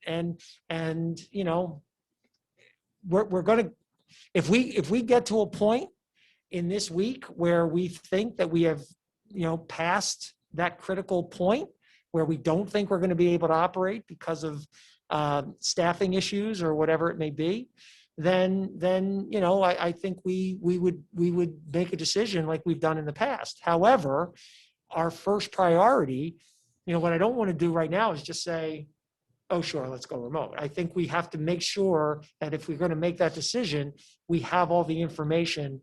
And I'd like to see how, like right now, I will tell you, I think we can open. But ask me that in a few days, and I might have a different answer for you, which has kind of been the theme of this entire year, quite frankly. But that's where we are right now. But we are surveying our staff, our families, as to who's going to be here, who's not going to be here, what's going on, this, that. And, like I said, right now, I think we're okay. But in a couple of days, we may have a different answer. Ms. McGovern? When you say you surveyed staff, you've asked staff whether they are going out of town to one of the quarantine places and will need to quarantine. I mean, I know they don't have to, do it, because I'll just say, as a parent, like you said, I did not purposely plan a spring break. We usually do go somewhere, to visit family, and, we didn't. And I will tell you that I will not be happy if on Thursday you tell me that I basically could have gone away and been back and quarantined like the people that made the conscious decision to do that. You know, my kids, you know, are not, they will be in New Jersey. They will, you know, be doing, I don't know, fun things in the yard. Yeah. But, you know, I understand what you're saying. Oh, you do have a very nice yard and a lovely dog to play with in I that do, yard. you know, but it's just, I'm just saying, like, you know, I understand, but. Right. Well, And, that, and I will say that I think there's probably staff members on both sides of this. Staff members that are nervous about people going away that maybe don't quarantine, and also staff members that also go away. right. And I will also say that, you know, right. I mean, I can't say to a staff member who hasn't hugged their mother in a year and now has been vaccinated that they shouldn't do what that they're going to do. I mean, you know, that's a personal choice. I mean, obviously, if it affects our operations, then yes, I care. But, you know, I mean, we're in it's a difficult situation. The other thing is the guidance changes a lot. You have people, you know, originally people who were told they had COVID, didn't have to quarantine upon return. We found out last week that yes, now they do have to quarantine upon return. Some of those people booked trips because they were told that they wouldn't have to quarantine. Now, you know, so that's not their fault. And that, you know, look, it's a tough one. It's a very, you know, some districts have declared their staff members essential workers, and as long as they're not symptomatic, they don't have to quarantine. We've just, you know, that was something that when we talked with our staff, that was not something that our staff was comfortable with, because they didn't want to take the risk of being in proximity with someone who's traveled to wherever, even though, quite frankly, staying in New Jersey right now seems to be the bigger problem as far as the nation is concerned. So this is a tricky situation, and there's no easy answer to it. But you know, Ms. McGovern, what you just said is exactly what is driving us right now. That if we wind up not being open the week after the 12th, or the week after spring break, it's only because we have exhausted every other opportunity. And I don't feel like I can provide a safe environment for kids in terms of supervision in the schools that week. Jim, can you just quickly review? Can you teachers? speak up a little bit, Ms. Sorry, Morrell? Thank you. teachers, what's the protocol for a teacher if we do know, if they report that they're traveling? Yeah. What's their quarantine after? Well, what we follow, and this is for all travel for both staff, students, what have you, is if someone, and we sent this home just the other day, it was the second time we sent it home, is a person who upon return, if they do not test, it's 10 days. If they do not test and remain asymptomatic, it's a 10-day quarantine. If they do test, they could test between 3 and 5 days. And if they get a negative that's a PCR test, not a rapid. If they get a negative PCR test between 3 and 5 days after return, they can come back. It's a 7-day quarantine. And that's for teachers? That's for everybody. And they're taking sick time for that? Well, there's some stuff on the agenda that would address that, but yes. Or it could be vacation time or personal time or whatever time is applicable. You say you've surveyed teachers. Do we know a number? Like Oceanport surveyed their teachers, and 40% of their staff is going out. Right. So that's why they're Right now, based on the responses we have, we're significantly lower than that. We know of about 20, but I know the number's higher. We just haven't, you know, we're still in the process of trying to gather that information. So say it's 20 teachers. Do we have the substitutes if they're on mandatory quarantine when they come back Sunday before school starts for 10 days? Do we have staff? Once again, it depends on, there's a lot of factors. There are some people within the district that we wouldn't necessarily have to get a sub for. There are, you know, a lot depends if it's spread out across the district more so than concentrated in one building. I mean, for example, just, you know, to give you an example, last Friday, we had 45 people uncovered. It was probably about 130 staff members out total and 45 uncovered, meaning we had no, and that's not all classroom teacher, by the way, but we had no substitute. We had no coverage for that individual. So we covered internally. We do what we got to do. We shake, rattle, and roll. That was a lot. That honestly may have been the most in any day we've had this year, maybe in the last 5 years. However, it was spread out enough around the buildings where, I'm not going to say it wasn't a problem. It's always, it's a problem, but we were able to address it, and we were able to cover it, and we were able to do it. If all 45 were in one building, then that's a different story, right? So these are the challenges we face every day. On a given day, it's 30 people, but that's 2021 school year. That's just what we do. And two things that we've talked about, I think, on task force is that you are making sure that substitutes are saying whether or not they've traveled as well. So, Correct. substitutes who will be available, and we don't want to run into substitutes who have to quarantine Correct. and then not have enough. And that you would also, if necessary, look at this on a building level, speaking to what you just said, if one Right. building is disproportionately impacted than others. Right. It does, right. It wouldn't necessarily have to be a District-wide. district-wide thing, but, once again, if more districts follow suit, if like I said, right now it's about 20 to 25% of districts. If that goes to 50% of districts, 70% of districts, it becomes even that much tougher because of childcare and this and that and all kinds of things. So like I said, a lot of moving parts. And I will just say that I hope that we don't run into the situation that Communications High School ran into on Monday, which was calling the day at 6:20 in the morning when kids were already on the bus having to turn around and go home. So I would hope that if our staff members are going out of town and they're going to have to call in sick, that they do it before 6 a.m. on Monday. Well, yeah, what we've asked all of our staff members to do, and they've been doing, that's why I say we're gathering, is that we've asked them to put in those days now so that we know exactly what is going to need to be covered. And the same thing for people who need time for vaccination shots. Like, put in those days now so that we know. And we've been saying that for a couple of days now. So, let us know. And people have been reporting to us over the last so many weeks, but we're trying to, like I said, we don't always know. All right. We don't always know. How many parents have called nurses and said they're going to be going away? Because I'm a little concerned with, you said, well, we asked the parents at the task force who's going away, and the parents said there aren't that many people going away. Because Oh, no. I may have turned That's you not out. what I said. No, What that's not what you said. No, what I said at the task force meeting, those parents were very adamant about not going away. About not going. No, away. there's, that snapshot. there's a number of totally people not. going away. Yeah. I don't have that exact Some number. of the then. schools have started sending questionnaires They- to home for parents to proactively fill out a form saying, Correct. I am traveling to a state that will necessitate quarantine upon. And there are people who are going to Pennsylvania. There are people who are going to New York. They're doing that purposefully, which they are allowed to do, Yes. which one could argue doesn't make a lot of sense. Ms. Beal, I see you have your hand raised. Yes, Dr. Stefankowitz, I just want to confirm the 20 staff members, that was the actual number 20, not 20%, correct? 20, yes, not a percentage. District-wide. Yeah, but I can tell you that is probably, I don't think that's an accurate number, but that's what I've got confirmed at this point. And then was there a deadline? Because I received a survey and I didn't see a deadline to respond by, but was there a deadline for the staff to respond by? And do you feel as though you have an adequate representation?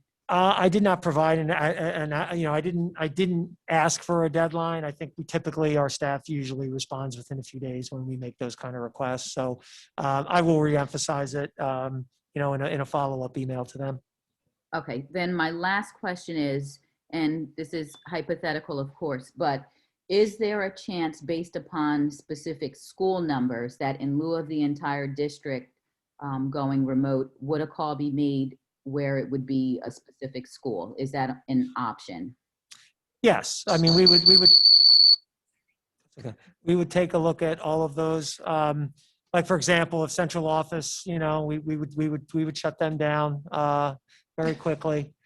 Yes. I mean, we would look at all different options. I mean, we know that obviously, our youngest students, very difficult for them to be home and more so than high school and things like that. So we always will take those things into consideration. All right, thank you, Dr. Stefankowitz. I'm sure we'll hear more about this and discuss more in sure. public comment. I'm sure. If we have questions during public comment, or if parents raise other questions, are we opening up for the board to have further discussion about this? Public comment, we should reserve for the public, not for members of the board. If the board has questions, now's the time, or you can bring it up under old business at the end. Well, so I have a couple more questions. Will the teachers who are on quarantine because of travel be allowed to teach from home? Teachers are always allowed to teach from home. And it's spoken to in the. Right. But if you're asking, will they, That's why. if you're asking if they have to take personal time to quarantine, that answer is yes. But they're always allowed to teach from home if they so choose. For those folks that didn't want to wait till the very end. Okay. And I guess that's it for me right now. One other quick thing. Go ahead. Okay, one other quick thing that has nothing to do with attendance or COVID or anything. So a few weeks back, Mrs. Hayes had asked, had reached out, obviously because we do such great surveying here in our district, our surveys are always met with wonderful appreciation. There was just some thoughts about, engaging with like a professional polling sort of organization. So Ms. Hayes reached out to Monmouth University Polling, which is a very famous, Patrick Murray, and does a lot of very, very famous polling. And you know how they say timing is everything in life. And when she called, she reached out, I guess, to the Patrick Murray's assistant or someone who works in that office who said, every year we work with a nonprofit organization and this is great timing. And perhaps you guys could be our partner this year. So we connected. Ms. Hayes gave me that information. We connected with that individual. And this past week, I had a Zoom meeting with Patrick Murray, who runs the Monmouth Polling, and his assistant. And it looks like we're going to be able to work together. Now, let me explain exactly what that means. They are not becoming our district polling service, so that is not what happens. But it is an interesting and good opportunity. Patrick Murray teaches an undergraduate course in where polling and data analysis and all that in the spring of the spring semester. So that's January through late April of next year, so a year from now. And what he does is he likes to engage his students in an authentic project. So they have partnered with Boys and Girls Club in Asbury Park. They've partnered with Habitats for Humanity. And it looks like that next semester, they'll like to partner with us. And what they will do for us is a sort of a smaller scale survey study that, we'll have to talk about and see what we might want to do. We've thought about, the middle school and talking about what you're looking for in a high school so that we can, make sure we're marketing our high school to parents and not losing kids and what have you. Just one idea. But it would be, smaller scale, probably not district wide, probably one school for that limited amount of time. It's a really cool opportunity, something that we can get done within the district that, perhaps we wouldn't do normally. And then we also had the idea that I threw past Patrick Murray was, we have statistics students in our schools, that how can we engage our statistics students with their students in this project? And he loved that idea. So we're going to try to figure out a way that we can engage our students with their students, data analysis, helping develop the surveys, whatever it may be. So I think this is going to be a really cool thing and a really cool opportunity. I thank Mrs. Hayes for initiating it, and more to come, but kind of a cool thing. Approval ratings for administration? Well, no, I wouldn't want to do those surveys. No, I think I wouldn't want to know those numbers, but Board of Ed, if you want them, So I actually sit on the board of the Boys and Girls Club as well in Monmouth County, and, I'm familiar with this program that the class did with them, and it was very valuable for a nonprofit that needs the help. So I hope they're also helping a nonprofit in addition to our school district this year. I'm glad that they will be working. It seems like we'll be the one, but we'll see. I mean, we'll see how it goes. But it was interesting and can be helpful. Yeah, so it's good. I think it'll be a good experience for the district. And but we will still be putting out many of our own surveys, whether that's to the delight or dismay of those listening. I think that's it. I think that's What's the timing on that? For that polling. Yes. next spring semester. So that would probably be late January through April. All right, Sorry. thank you. Mr. Janaro, moving on to school business administrators report. Okay, just one quick thing, just a reminder with spring break upcoming, that we will be still having our weekly food service for all students or anyone, really for any families, that as far as breakfast and lunch, we'll have 7 days of breakfast and lunch available at each of the schools, and then also at our 3 remote locations. Details are on the website and the times. It's in the afternoon, so that will be available to all. And also, through our partnership with the food bank, the grocery boxes will also be available at that time. So that's all I wanted to mention for the board and the public. Thank you. And I will say, just to mention, because I'm sure folks are wondering, that's also being considered how when we shift back to 5 days and Wednesdays, kids are back in school, that you'll need to readjust the distribution. So that's something that's in the works. So Yes, it's not going unthought of. Seems like we're always That's- working on adjustments and readjustments, but yes. Adjusting and absolutely. readjusting. Well, one thing we can say is one day we will be back to 5 days a week, full day, hopefully sooner than later. All right, thank you, Mr. Janarone. Now we'll move on to public comment.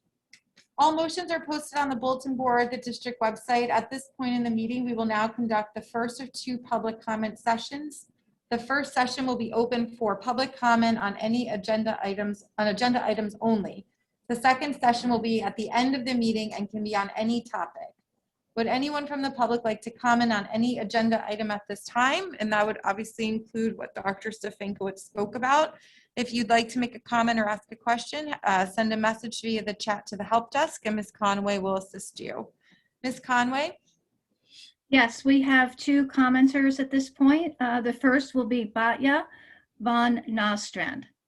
Thank you. And just as a reminder, please state your name and where you live before making your comment. Thank you. Ms. Van Nostrand?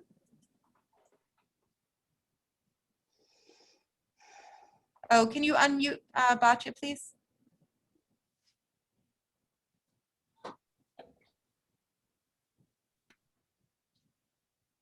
Go ahead. I think Batya's still muted. Yeah. There we go.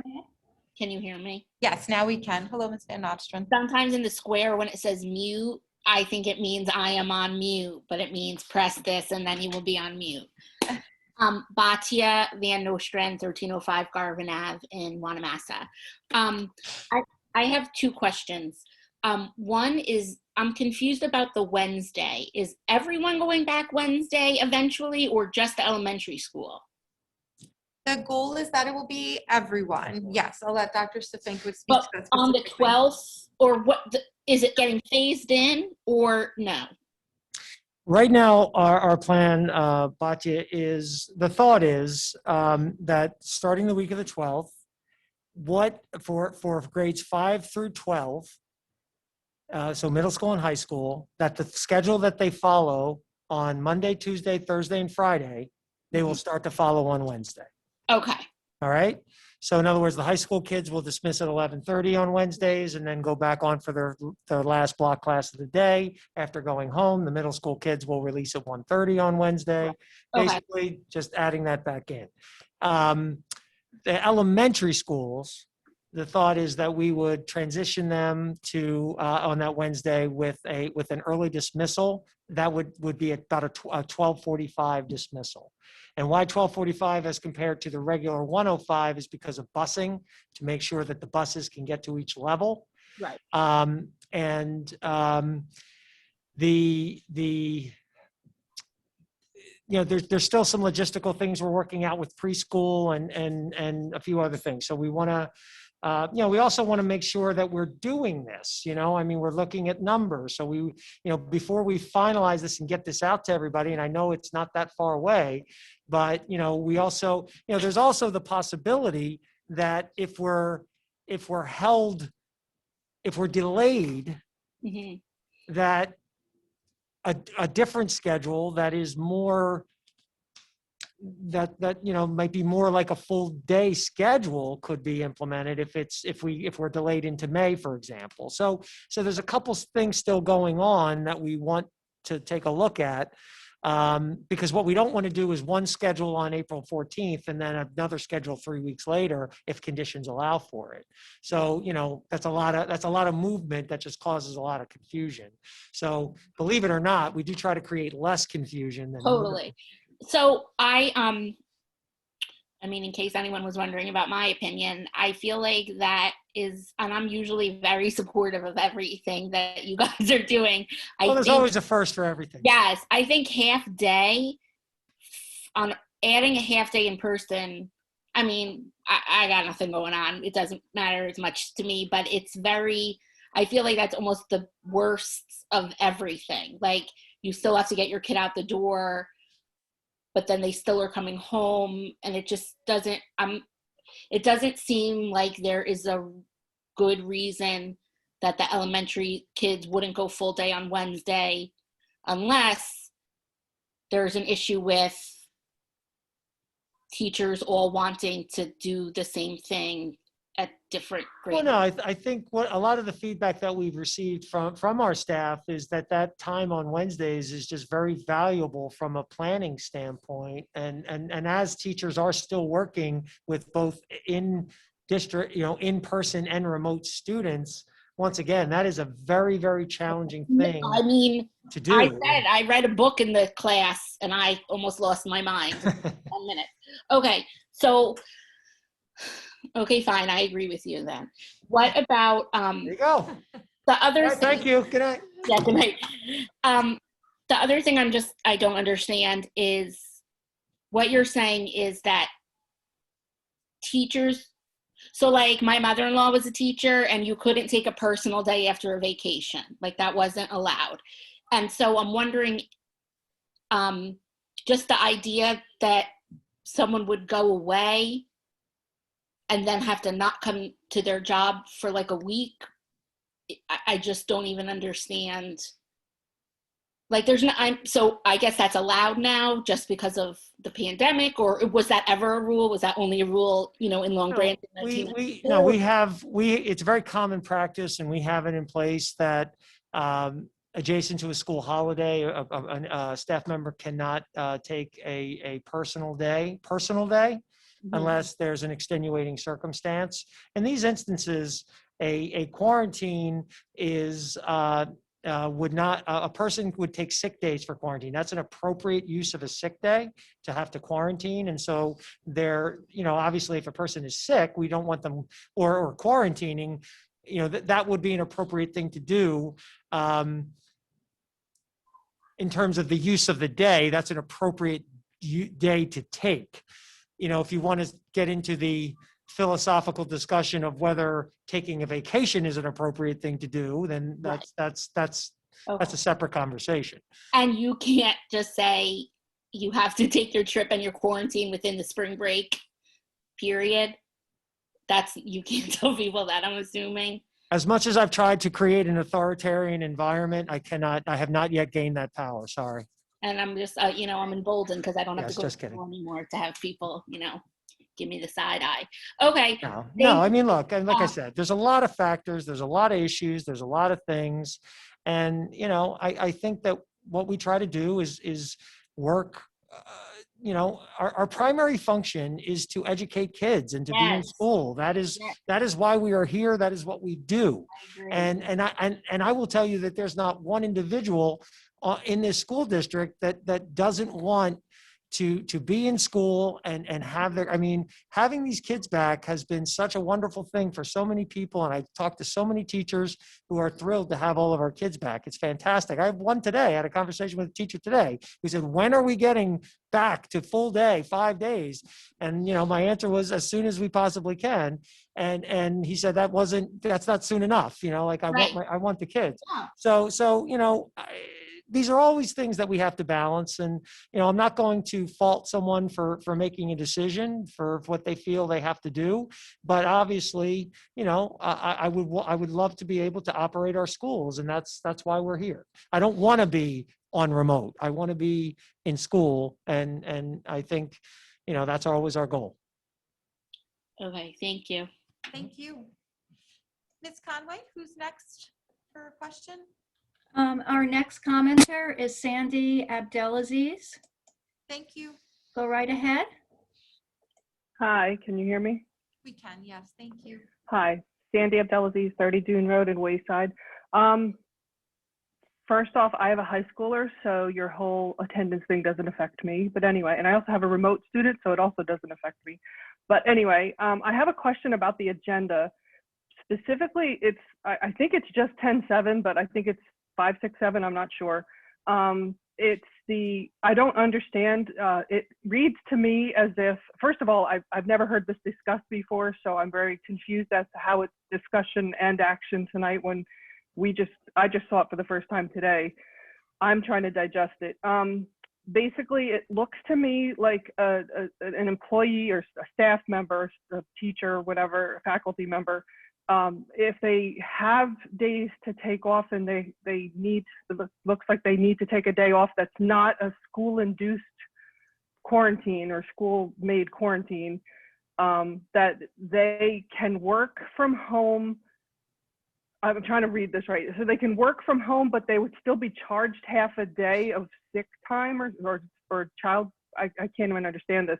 And then if they don't have any time left, they have to pay the $100 for the sub. So they're working and they're still paying for a sub. I'm totally not understanding this. And then also part of that is what happens, like you talked before about some classes you just don't have enough subs for, so other teachers cover, like does that person then pay the $100 for the sub? Where does that $100 go? So that's kind of my questions. Do you want to give kind of the history? Sure.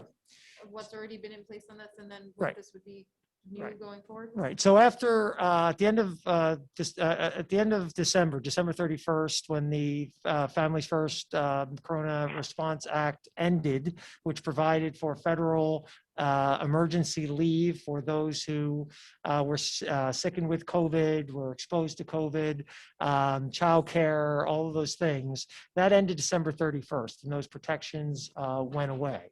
At that time, the Board of Education adopted a resolution that we are re-upping because we adopted it through March 31st. So anyone who was exposed as a result of being in school or performing their duties, the district would cover that time up to 80 hours that mirrored the federal law back that was in place last year. So a person who's exposed in school does not have to use their own time in any way, and they are home. And as long as they are able, it is an expectation that they will work from home. And when I say able, is obviously if they're ill and they can't perform that function, they don't have to work from home, and the district still covers their time. But if they can work from home at that time, if they're well enough, that is the expectation. Probably about 2 months ago, we were discussing ways that we could address those who were exposed outside of school. And we came up with some ideas that really is what you see. And we actually put that in place with our administrative group and our folks who are non-affiliated about 2 months ago, because, and the rationale is that a person, some people, by the way, can't do this. A bus driver can't work from home unless we buy Tesla school buses, which I don't think we're buying, Ken. A bus driver cannot work from home. So a custodian can't work from home. So there are some folks who won't be able to take advantage of these things. But the rationale is that as a district, two things. One, a staff member from home is not going to be able to perform all of the functions of their job. Outside of teaching duties, pretty much every staff member has other duties that they perform in the day that if they're home and kids are in school, they can't do. They're also home, and there's a whole other reason. We do have to get a sub for the room. Even if we don't get a sub for the room that we have to pay for, we may have to pay a staff member to cover that class. $100 members, that is not an uncommon practice to back out a sub rate when someone, when that's a situation. And for many of our subs, by the way, we pay far more than $100 a day. So we felt that's around the lowest amount. And so we felt that was the right thing to do. So, we've recently been able to reach agreement with our Teachers Association for a similar program than what we've been doing with our administrators, where teachers, if they are exposed outside of school, and other members, not just teachers, other members who can, will work from home. And because they can't necessarily perform all of their job functions that they would at home, that we would charge them only a half a day instead of a full day. As long as they were working, they don't have to do it. If they choose to do it. And if they're out of sick time at any other time, then we would go to their deduction of the sub rate from their pay. So that's very similar to, remember, when childcare under FFCRA, after a certain time, people were only getting 2/3 of their salary. So, we tried to do something that mirrored the FFCRA law as closely as possible. Well, I guess my question is, if a teacher teaches their 3 to 4 classes a day, like I'm thinking high school, middle school, they have 3 to 4 classes that they teach a day. How can you still make them pay for or charge them half a day if they're still working for more than half a day? That's what I don't understand. I understand that they're not doing their other duties, like maybe they're not doing their hall duty or their, whatever their other duties are, but that's not half a day of work. Well, some teachers at the middle school and the high school, for example, and every level is different, obviously. But some will teach 2 blocks a day. Some will teach 3. No one teaches more than 3 blocks in a day. But once again, a person they're home. They're not in an environment where they are, they're not being potentially exposed to hundreds of students a day. They're not performing, even though, that duty is something that is part of a teacher's job and responsibility and what they do and part of what they get paid for in a day. So it all adds up to what we felt was fair was a half a day. And so someone on quarantine, instead of losing 10 days, will lose 5. And we felt that was fair. And the association, I was very happy to work with Mr. Riley to get to a place where we felt that was a fair thing to do, because right now there are no other protections. And so we felt that was a good thing to do. Okay. Thank you. Mm-hmm. Thank you. Ms. Conway, are there additional questions? Yes, there are. There are 3 more commenters. Kim Struan has a question for Ms. Zona. Go ahead, Ms. Struan. Hi, it's actually Kim Struaning. I know it's difficult. I'm at 8 Pine Lane in Wayside. My question is for Ms. Zona regarding one of the goals in the strategic plan. The goal mentions an Abilities Awareness Council, and I was just wondering, how will the council be selected to include a diverse group of shareholders so that willing participants are not denied participation in such councils? Thank you. Ms. Zona, are you able to unmute yourself?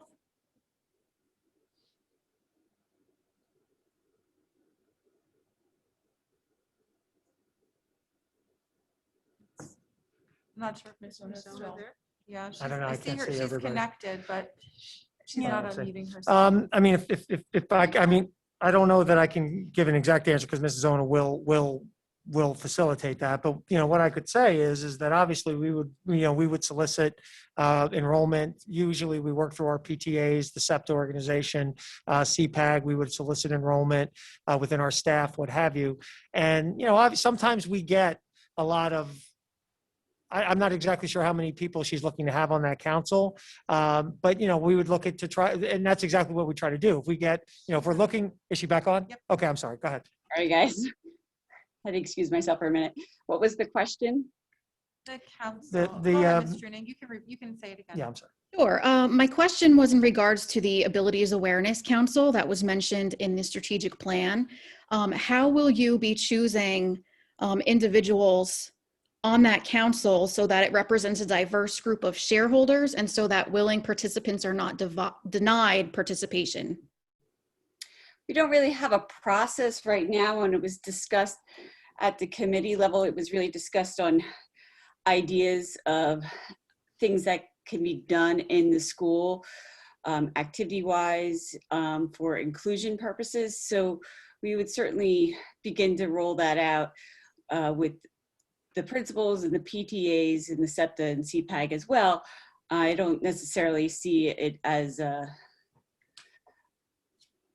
people would be denied, so to say, if they want to participate or have input. I think there's always welcome for that. Oh, okay, because I'm under the impression that there were some denials in participation with the strategic planning committee in general. There was a I certain just hope number. that going forward, maybe there's a little bit more involvement with CPAG and SEPTA and just getting, if parents want to be involved, special education parents, that they are, able to have their voices heard and participate in these councils with you. That's absolutely welcome. The action committee was designed to have a certain number of participants. The 3 planning sessions that the district hosted were open to all individuals, special ed, gen ed parents as well. So there was a balance between having everyone participate and having a select few at the end there, going through what was done at the 3 main sessions, but something with the abilities committee is really, we had discussed it as an equity issue within the schools, representing all our students in all activities and things like that. So it's certainly, we would always welcome any kind of stakeholder input, internal and external. Okay, thank you. We look forward to that. Great. Thank you. Ms. Conway? Yes, our next commenter is Susan Green. One moment, please.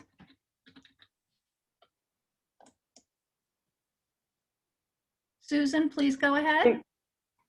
Good evening, everybody. Susan Green, 21 Cambridge Way in Wayside. Just to piggyback off of what Kim said, my question also relates to the strategic plan document. And what exactly does increased community partnerships in the 18 to 21-year-old program, and how does it relate to SEPTA? Ms. Zona, would you like to respond? I'm sorry, Susan, could you just repeat your question, how the 18 to 21 program relates to SEPTA? Yes, no, in one of the bullet points, it stated increased community partnerships in the 18 to 21-year-old program, and in the action plan was SEPTA. How would that relate to SEPTA? In the action. Could you give me an example of how SEPTA would be involved in increasing community partnerships in the 18 to 21-year-old program? I want to go back and just double check that, but I know that SEPTA does work with, that you guys at your meetings have partnered with different organizations for fundraising. So I don't know if that's what we talked about during those meetings. But that's just, restaurants that doesn't engage the students at all, really. It really has nothing to do with the students per se. They don't solicit, they don't collect, they're not engaged at all. Mm-hmm. And that's not really part of the 18 to 21-year-old program, as I know it per se. Well, I think that there's a place for all our students and all community businesses, and it's, we're looking for those opportunities and working with community businesses to explore different opportunities. So, no, I understand that, but how does that relate to SEPTA? Because that's what's in the document. Right. I am trying to find that part of the document, but Jen, if I can jump in for a second, Yeah. I just think, obviously SEPTA has very long arms and a great reach within our community, within the school community. Many of the parents and individuals who are part of SEPTA, work, either own businesses, work with businesses, have connections throughout the community, and however we can work with SEPTA, CPAG, and all of the parent organizations to try to open up other opportunities for our 18 to 21-year-olds to be out in the community working, doing authentic activities is what we're going to do. We're going to use all avenues we can to increase the opportunities for those 18 to 21-year-olds. Okay. The responsibility isn't on SEPTA. It's just collaboration. Okay. That sounds much better. Then just a comment again with the stakeholders. So in the opening statement, you stated the special ed department is comprised of about 850 students, teachers, staff. On the task force that crafted this document, there were 9 individuals, only 2 of which were parents. And one of the goals is to increase communication and transparency. Do you honestly think that this was a good way to start out the life of this strategic plan by only engaging two parental members, one of which might not even have a student? There's no, maybe the out of district was not represented. I just want some feedback on that. Is that the way that this is a tone we want to set for this plan? I believe that the action committee was a representation of an individual from each, 2 parents, 1 from each of our faculty in the special ed department, and the supervisors and myself. 3 of the members on those committees participate in SEPTA, and the 1 teacher is an executive board member of SEPTA. Everything that was discussed in those 3 meetings with the action committee were all information taken from the 3 planning sessions that Kathy Weinkoff had hosted. There was no new additional information or new goals suggestion. Everything came exactly from what those 3 planning sessions resulted in, and that was our task, was to take that data and create objectives. It wasn't to introduce new objectives or different objectives or select what objectives would work and what didn't. We took every objective that was on those committee notes from Kathy and integrated it into this plan. Okay, so we're just setting the objectives. And so the next phase would be implementing the objectives. And this is where the more transparency and the more parental involvement would probably come into play. Is that a correct assumption? Or when it was discussed at the committee, what the feedback was from those planning sessions, it was discussed on how to go about doing that.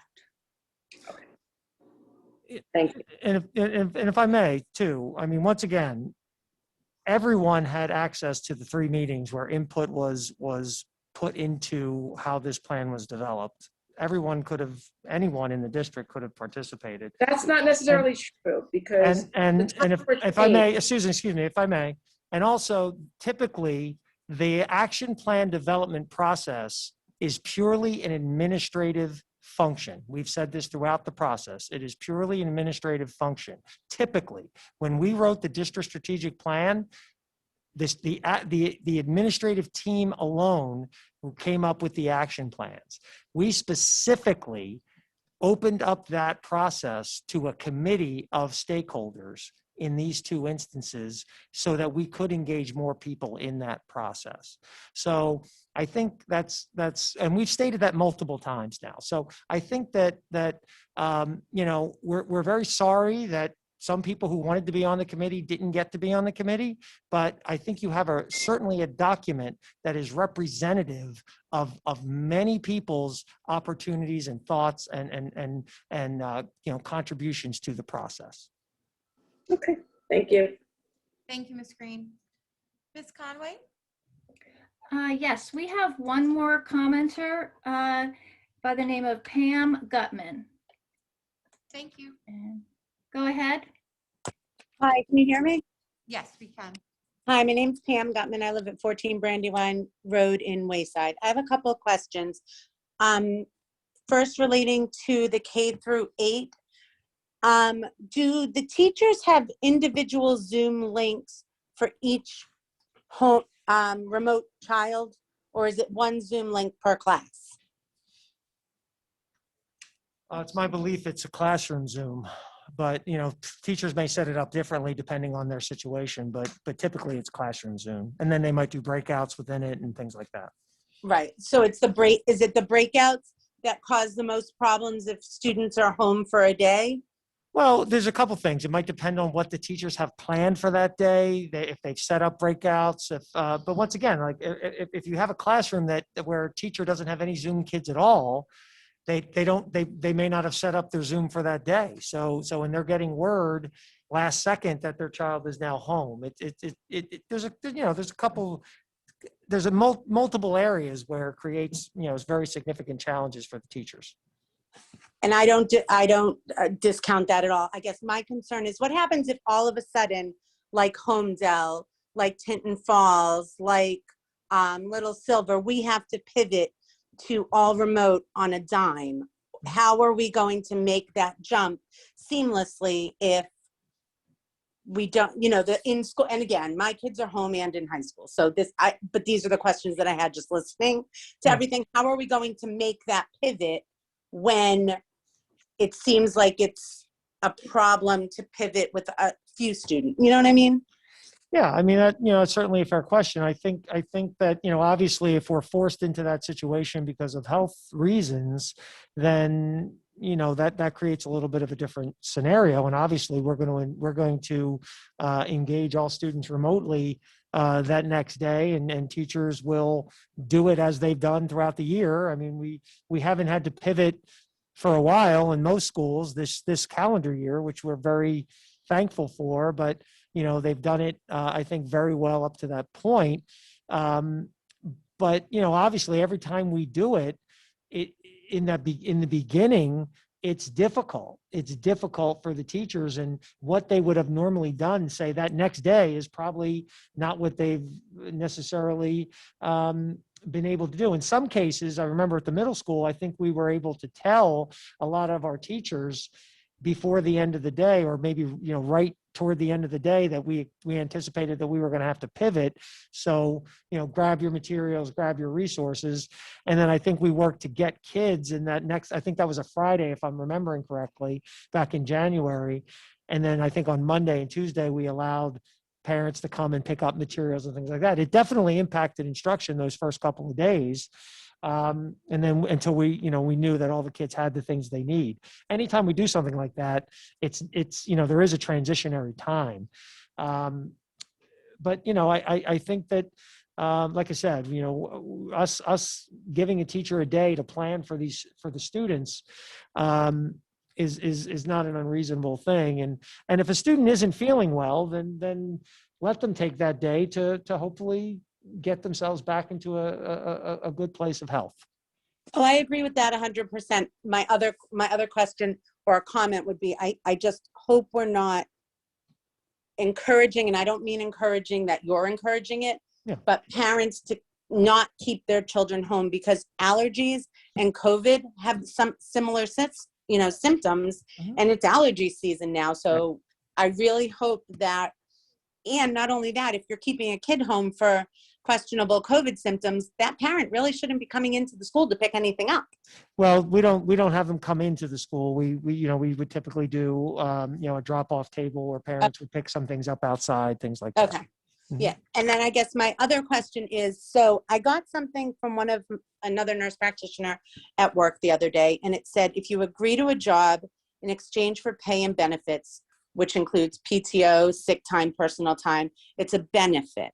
And I just hope, and am a little nervous that if teachers have to use their time, especially I'm thinking of our high school teachers, especially I'm thinking of like my business, my kids that are taking college classes and AP classes, but really any teacher, if you have to use your time, what's the incentive to continue to teach? And I just hope that we're not doing a disservice to our students by changing that. I feel like our district has been so good for so long about thinking outside the box with the pandemic and all of that. And I just hope that this isn't going to be a disservice to our kids. I think actually, Ms. Gumman, just to clarify, teachers would have to take this time already. What we're I doing is understand that. we're cutting in half the number of days that will be counted against them. Correct, but you're also basically saying, come online and teach. So, I mean, you're not really, if you're working and taking half I call it PTO time because that's what's called the hospital, you're still working, then are you really using you're using your benefit for what it's for? Right. I mean, just remember that this benefit, this resolution that we've created for the staff is very specific to certain conditions. A teacher just can't say, you know what, I'm not coming in today and I'll teach remotely and, that's what I'm going to do today. It is designed for those teachers who have to quarantine, their children have to quarantine, now they have to be home with their kids, or their schools have closed because of COVID. It's very specific to certain conditions, and it is maxed in time, a 2-week period of time. So it's not an indefinite thing. And we really see this. I mean, I can't tell you over the last how many months, staff members who have been out on quarantine who would say, I want to teach. I want to teach from home. I'm sitting at home. I want to teach. And, it's taken us some time to be able to come to this agreement. But now that we have, I think that this absolutely benefits our kids and it benefits our staff. And that's, we hope that people see it as a win-win across the board. So are teachers all on board with this and everybody's happy about? I mean, I guess it just got thrown. We just read it this afternoon, so it's hard to know. Like, are our teachers happy about this? Because then I'll just shut up. Well, I mean, I can't speak for everyone's happiness, but what I can Do say the teachers think it's fair? Is that a better well, I way mean, of this is what I will say. We worked with our teachers association. We worked with the leadership. The leadership works with the membership to gauge whether this is something that they wish to do. And we are in agreement that this is something that they wish to do. So I would say as an association, they are in agreement. So I would say to that end, the answer is yes. Can I swear that every individual teacher thinks it's a good idea? I would think there probably are some people who don't think it's a good idea. But overall, I know that the association worked with their membership to gauge whether they wanted to engage in this practice. And the answer was yes. So I think as a whole, but when you're dealing with 700 people, to make everybody happy is very difficult. Of course. Thank you so much. Sure. Thank you. Ms. Conway, are there any other people who would like to ask a question or make a comment? No, there's not. There are no more commenters. All right, thank you very much. Moving on in the agenda, approval of minutes, Mr. Weinstein.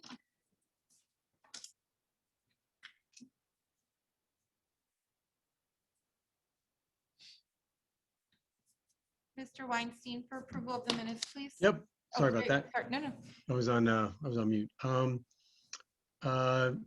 Move to approve the meeting minutes in accordance with the Board of Education bylaws number 0168, recording of board meeting minutes for March 16, 2021. Can I get a second? Second. Second. Great. Any discussion around these?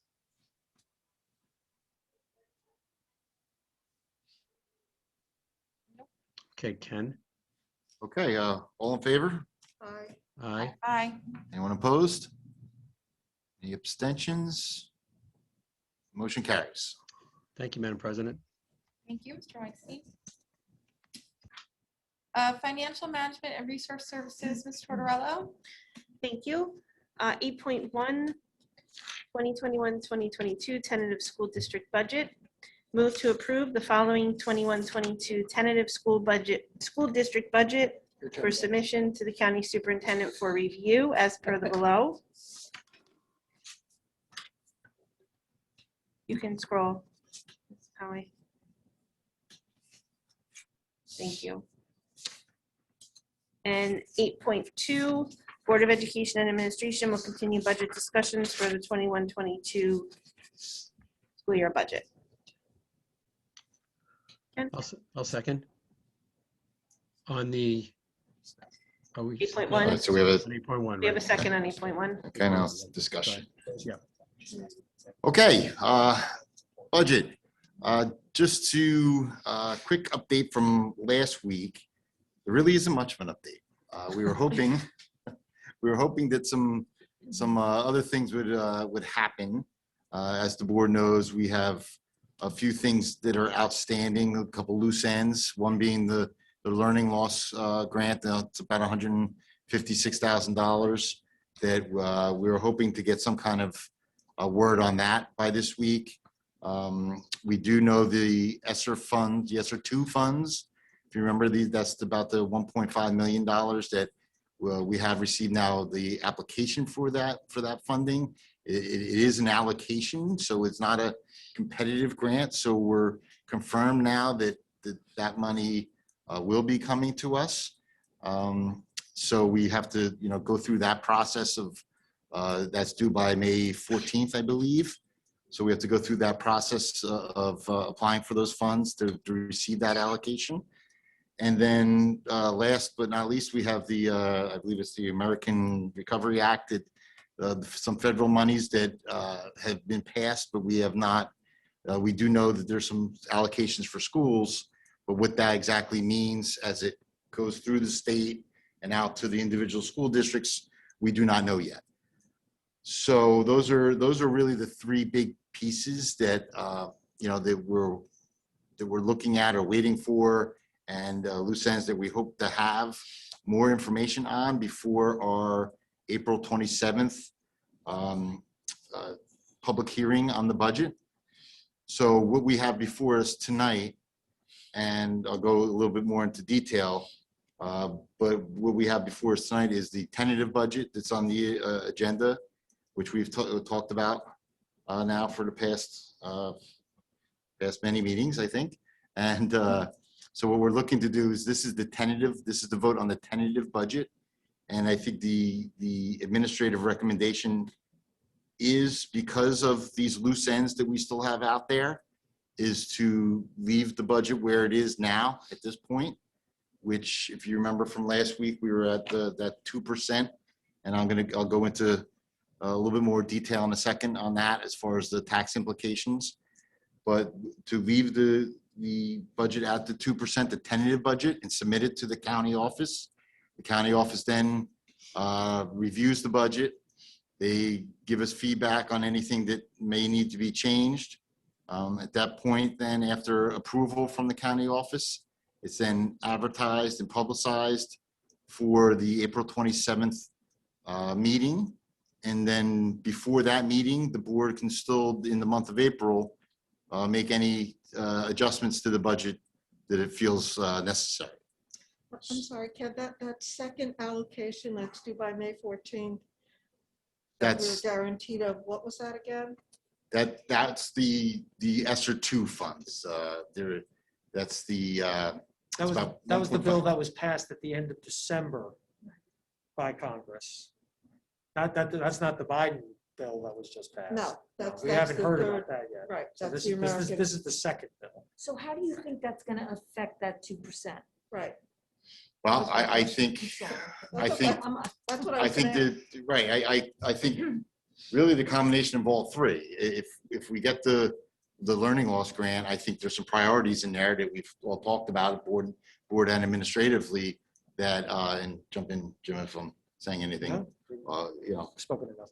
but those are some priorities that if we get that grant, it would be something that would not have to be funded through the local budget or through some of the ESSER 2 funds. Right. It's like, for example, one of the things that was written into the learning loss grant was the concept of the equity coach. We've committed to having that position regardless of whether we get that grant or not. So obviously, if we get the grant, then we can, we're going to use some of those funds to fund it. If we don't get that grant, then that's what I spoke about last week, was that we're going to need to probably repurpose another position somewhere to find that position. We're not looking at that as being an ad. We talked about could come out of the intermediate school because of some shifting of personnel, could come out of the elementary school because of some shifting of personnel. We discussed that last meeting. So, but that's an example as to if we get that grant, then obviously that's money now within the budget. We're not going to allocate, at least next year, to that position. We can at least allocate some of the grant money toward that position.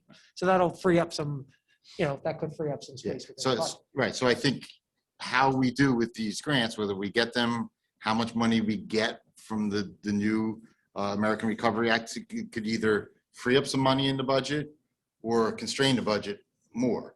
So it could go either way. So I can't see how it would go against us if we're. well, I think if we don't get that grant, the learning loss grant, as Dr. Stefankis just talked about, then we have to, because it's a priority, we would be looking to go into the budget and see if we can fund it through the budget. If it can't be funded by one of these other funding sources through the federal state Should we get that government. American Federal Recovery Act from President Biden? Will there be a give back? Will there be a lowering of our tax levy? It's my understanding that any of that money, I could be wrong, Ken, but from what I've heard, any of this current ESSER 2 funds or any of the new funds can't be used to lower taxes. Because what I read, that was on the municipal level. Right. So I don't know that would necessarily apply to schools as well, but it seems to follow suit that it would. But I mean, it There's a might. distinction between lowering taxes in that it can't be used as a rebate check, right? We right. got this money, we're sending you a rebate check, or it lowers your, it displaces your budget, so therefore your tax rate is lower. Correct. Right. It could be that way. Like if we're obviously using that to fund things that we currently have in the budget, and we take that out, then That's obviously. right. it's Of gonna course, you lower. spend more money to keep the tax rate up. Yeah, I think it's just too early to tell right now. I think we need a little bit more time. And that's why the recommendation is to submit the tentative budget, knowing that it's not the final budget, and that we have until April 27th. And then we have April 6th and April 20th, I believe, for 2 more Board of Education meetings in which it can be discussed. And, hopefully we will have more information by then, and then these decisions can be decided upon. Ken, just as a point of clarification, what's up right now, the 2.0, that includes the assumption that we will be paying from the budget for the learning loss position in our budget. That's assumed in that, right? So if we don't get the grant, it doesn't go up. If we get the grant, it could go down by that amount. It could. Correct. Right. In theory, right? But it Correct. won't go up. It's already included in the budget. Correct. Okay, I just wanted to clarify. I didn't. Isn't it not just the equity position? I thought we're also making a conscious promise for the professional development as well. Yeah, that's in there too. Yes, it's all in there. Yes, that's the But we 55. were Yeah, just it's all part of the speaking specifically 156,000. about the position, which is what I wanted to clarify. Correct. Right. And Marianne, maybe if you could bring up the one attachment under, there you go. Thank you. All right, so this is just a quick recap of where we are. As we've discussed, we're at the 2%. That's the one representative of the 1.334,374. And just a quick recap, as we know, the tax levy is where we are capped. So that's a part of our revenues. As we know, the other parts of our revenues have gone down overall, where state aid has gone down and some other miscellaneous revenues have gone down. But we had some other small increases, but on a whole, our other revenues have gone down. And then that's where you see where our expenses in this budget have increased, not 2%, but they've gone up 1.34%. And that's just a quick, explanation to remind everyone of the difference between where we're capped on what we can raise from the taxpayer. And if we can only raise 2% from the taxpayer and the second largest revenue source, which is state aid, goes down, $681,000, then that means that we can't spend 2%. In this case, we were able to spend 1.34% in this budget. So just to keep that in mind. And then if you could scroll up a little bit, Mary Ann, please. So what this means, again, the 2% increase in the levy, and these are all very estimates. As far as individuals go, in home assessments, they all vary.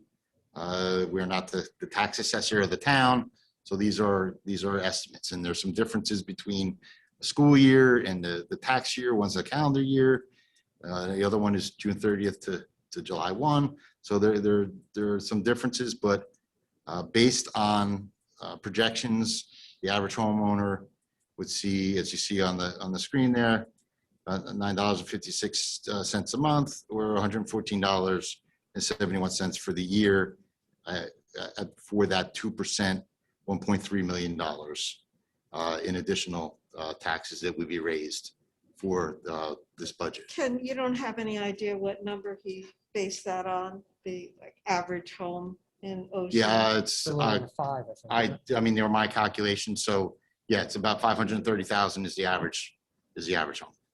Now, it's changed with the reevaluation.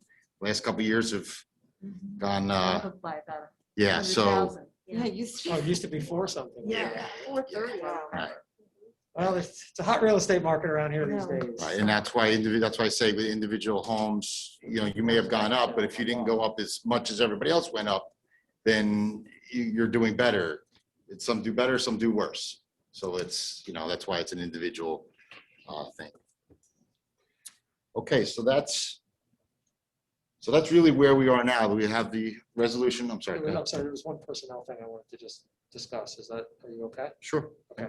So very quickly, just because we had a conversation last time about personnel, just what we talked about, that if we're going to do the equity position, we have to grab another position from somewhere. And I stated that as a result of that, we were not looking to cut people, that there just might be a repurposing of some position. And when I was speaking about that, I was speaking of the classroom teacher positions, and that is absolutely true. We are not in any way looking to cut any classroom teachers, but it was pointed out after the fact, after the meeting, that there's another budget item that may not be exactly true. And so I just want to make sure I explain that so everybody understands. So in the budget, we have several positions at each school that are looking to move a part-time position to a full-time position, right?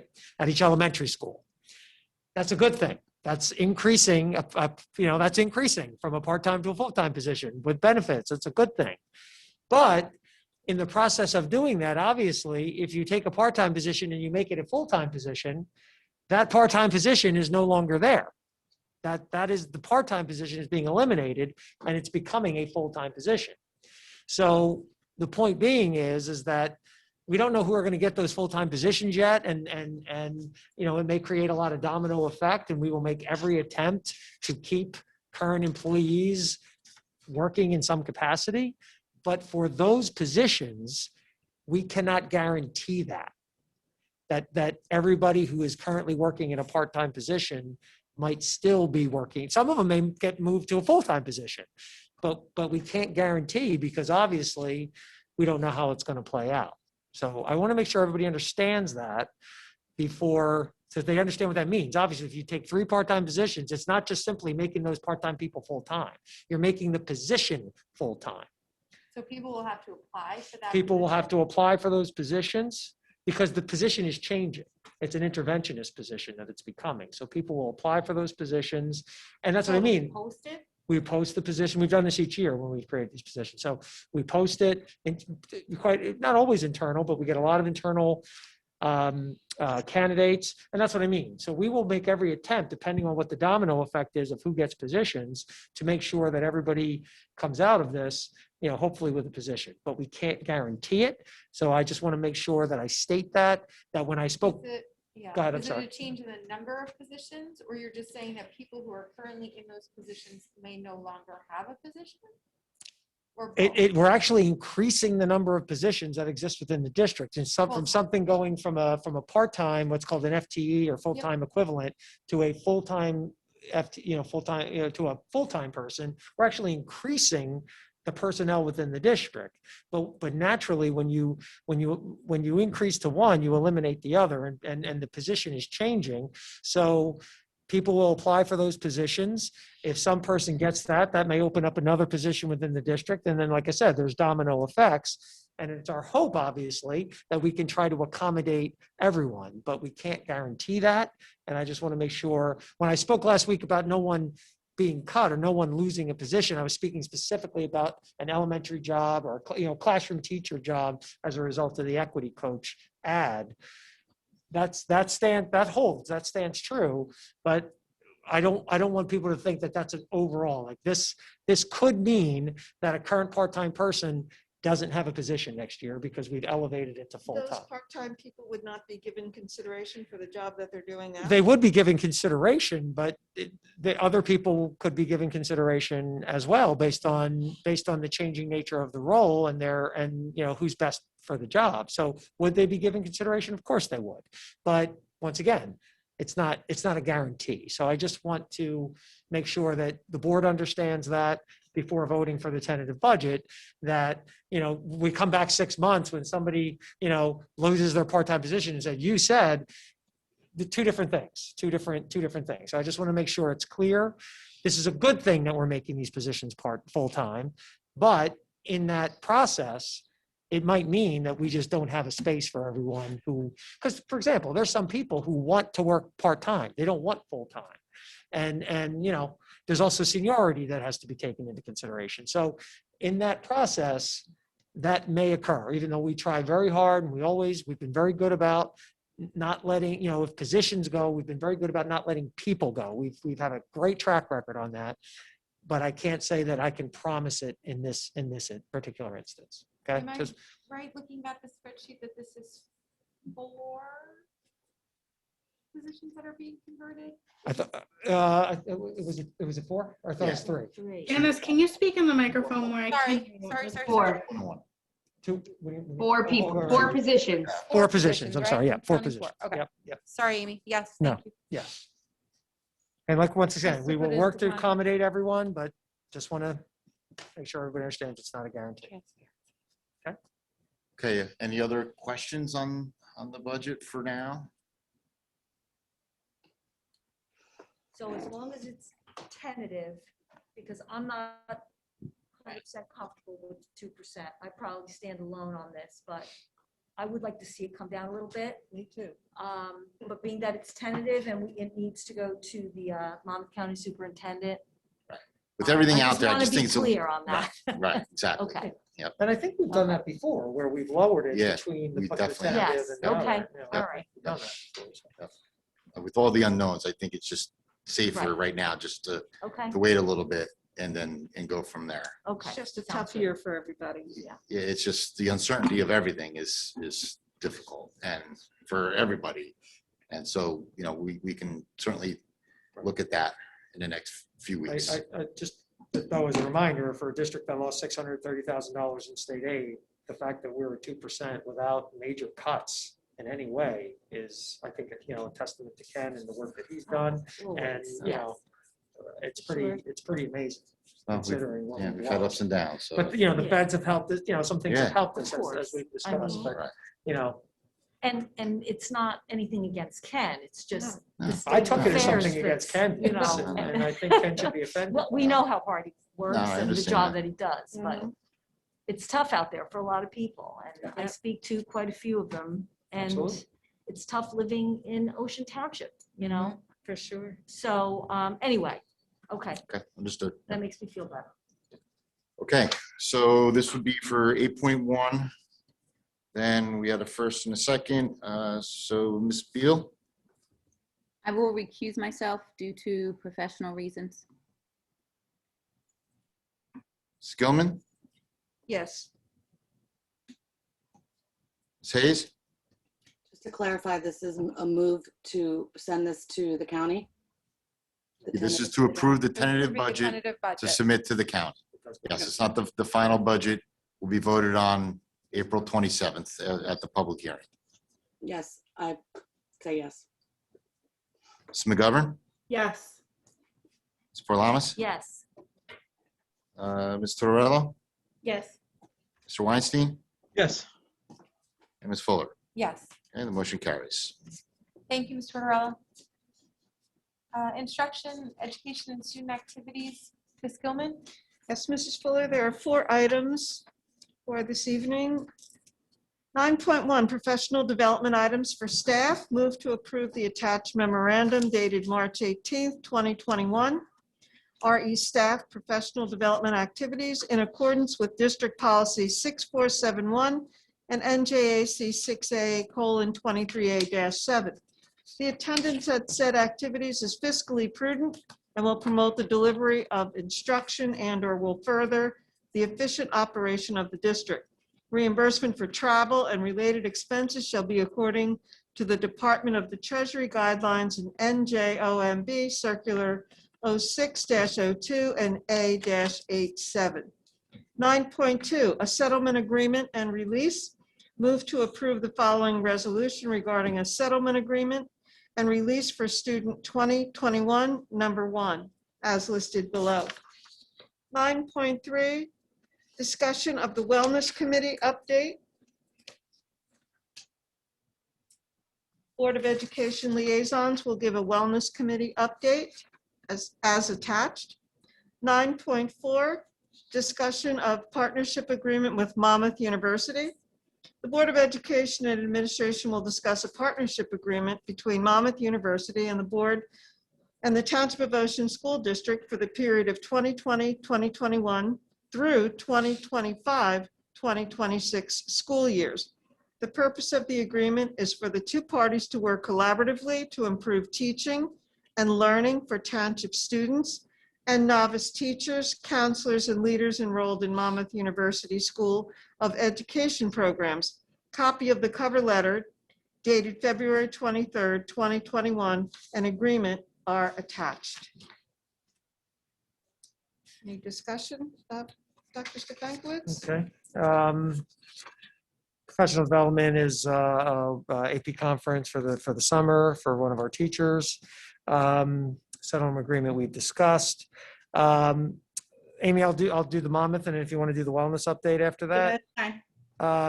The Monmouth partnership is really just a re-up of our current partnership that we've had in place now for a number of years. This is for our student teachers, our our novice teachers. It's the work Are that they we've being done. tested, the student teachers that are coming into our building? What do you mean? Are they being COVID tested? tested? Oh, COVID tested. COVID tested.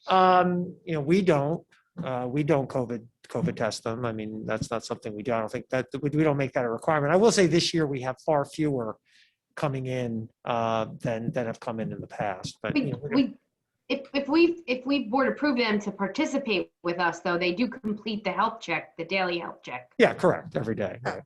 But I can't say that we don't require them to become COVID tested before. Remember, COVID test is only as good as the moment you take it, as you know. So The health check. but but they do that every day, exactly. But this is our yearly agreement, or not yearly, but we do this we've worked with Monmouth very successfully for a number of years, as we work with other schools as well, Georgian Court and a few others.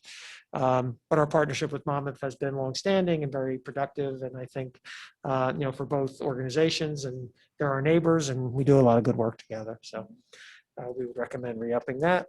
And then Amy, the Wellness Committee. Yes, so there's a detailed attachment for you guys. I'm not going to read through it. Some of the highlights I just wanted to talk about are that we're very excited. We got new parent volunteers. We got 4 new people this time. So I will say, Jim and I both discussed, we happened to catch each other the other day on something else. And we both said that this, we think, was one of our best wellness committee meetings. I would think, Ms. I don't want to speak for you, but I would think you would probably agree. It was very interesting. There was a lot of conversation. It was great. We did our normal SEL check-ins, which was great. The big thing going on this week, if you remember, is that the National SEL Day is on Friday, and each building is doing something great through everybody. And Fran Burke is going to be doing a story on it for the Today paper, I believe Jim said. Well, So that's for any one of paper the- that for any paper that he's willing to run it. Yeah, Fran, Right, so Fran Burke will be our doing. communications officer. Yeah. Yeah, there's some great things happening. I want to point out with it being SEL week, unfortunately, he must have signed off because he must have gone to bed, but Jack Miller's Bear did say thank you to our guidance counselors earlier, if any of you saw it. So that was a very cool thing tonight. And the last thing is, the other thing that's attached, there's a flyer and it says on the top for Freehold Regional High School District parents, but this is actually open to any parent or community member that wants to go on. One of our newest members, Jenna Rabone, to the committee, she's part of the Howell Alliance, and they got a grant to be able to do some of these mental health support for teens during COVID. There's some very interesting topics here, and I just wanted to attach it for you all. It's for anybody to attend, so it doesn't just have to be Freehold Regional parents. So it was a very interesting topic that I think we're going to discuss further about, giving some help to our parents and to our teens. So to all of our students, actually, not just that. But I thought it was a good meeting. So that's all you guys can read all the rest of the notes that are Thank you, attached. Ms. McGovern. Thank you, Ms. McGovern. I had a question. I think it was under wellness about the possible keynote speaker for the fall on unconscious bias. I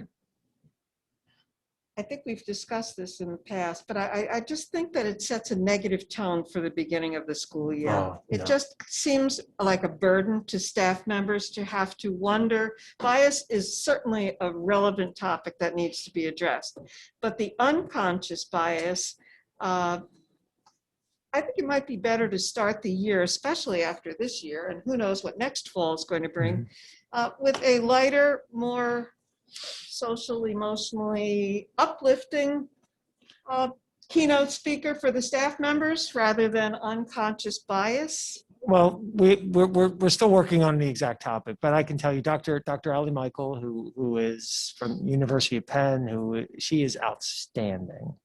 And I understand what you're saying, but I think she, this is an area that we have been working on for a long time, and I think that when we mentioned the idea to our wellness committee about having Dr. Michaels in, they were all for it.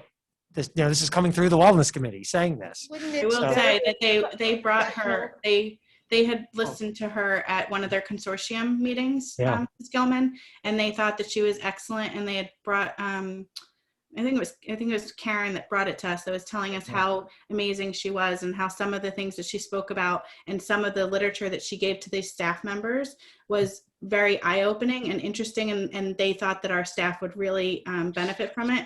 I know the past on this topic, and I was here when this came up years ago, and I think we're in such a different place in this world and a different, I think that we're more receptive than we were 5-6 years ago. And what's critical to the social emotional well-being of our students is that we as a staff are meeting kids where they are and identifying who they are and recognizing in ourselves how we can look at our kids and see our kids in a way that just enhances their experience within our school district. So this is an uplifting thing, and it's critical for all of us to have. So I understand what you're saying, but I've seen Dr. Michael a number of times, and I don't worry. This is not a downer topic. I think she does a great job. It's really, I've sat through unconscious bias through my work, and I have a friend who trains it, and it's actually, it's a very interesting topic, and I think the title could be maybe a little more positive, what it's called, but it really is, it's a phenomenal training. I don't know this particular speaker, but I've sat through the content, and it's really incredible. I think you would like it. Thank you. Dr. Michael's virtual, so All right. maybe I can get you an invite. We'll Sounds see. good. Thank you. Thank you, Ms. McGovern. Do we have a second on 9-1 and 9-2? Mr. Weinstein did. Ms. Weinstein, okay, thank you. Okay, so we all set for 9-1, 9-2. Okay, Mr. Beal? Yes. Mrs. Gilman, Yes. Ms. Hayes? I'm sorry, you go through this so fast, except for 9-1 and 9-2, so we're only No. 3 and 4? No, we're voting on 9-1 and 9-2. 3 and 4 are just discussion. Correct. 1 yes, 2 I abstain. Okay, Ms. McGovern Yes. and Ms. Paralamas? Yes.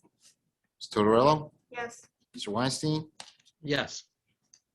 Ms. Fuller? Yes. Okay, motion is carried. Thank you, Ms. Gilman. Personnel, Ms. Paralamas? Yes, I'd like to make a motion to move items 10.1 through 10.4. Do I have a second? Second. Mr. Janaro? This is 10 One would be all. through 7, I all of believe, them. correct? Oh, are they? Yeah, I think they're all up. Yep. Yeah, Mhm. okay. 10.1 through 10.7. Second. Second. Okay.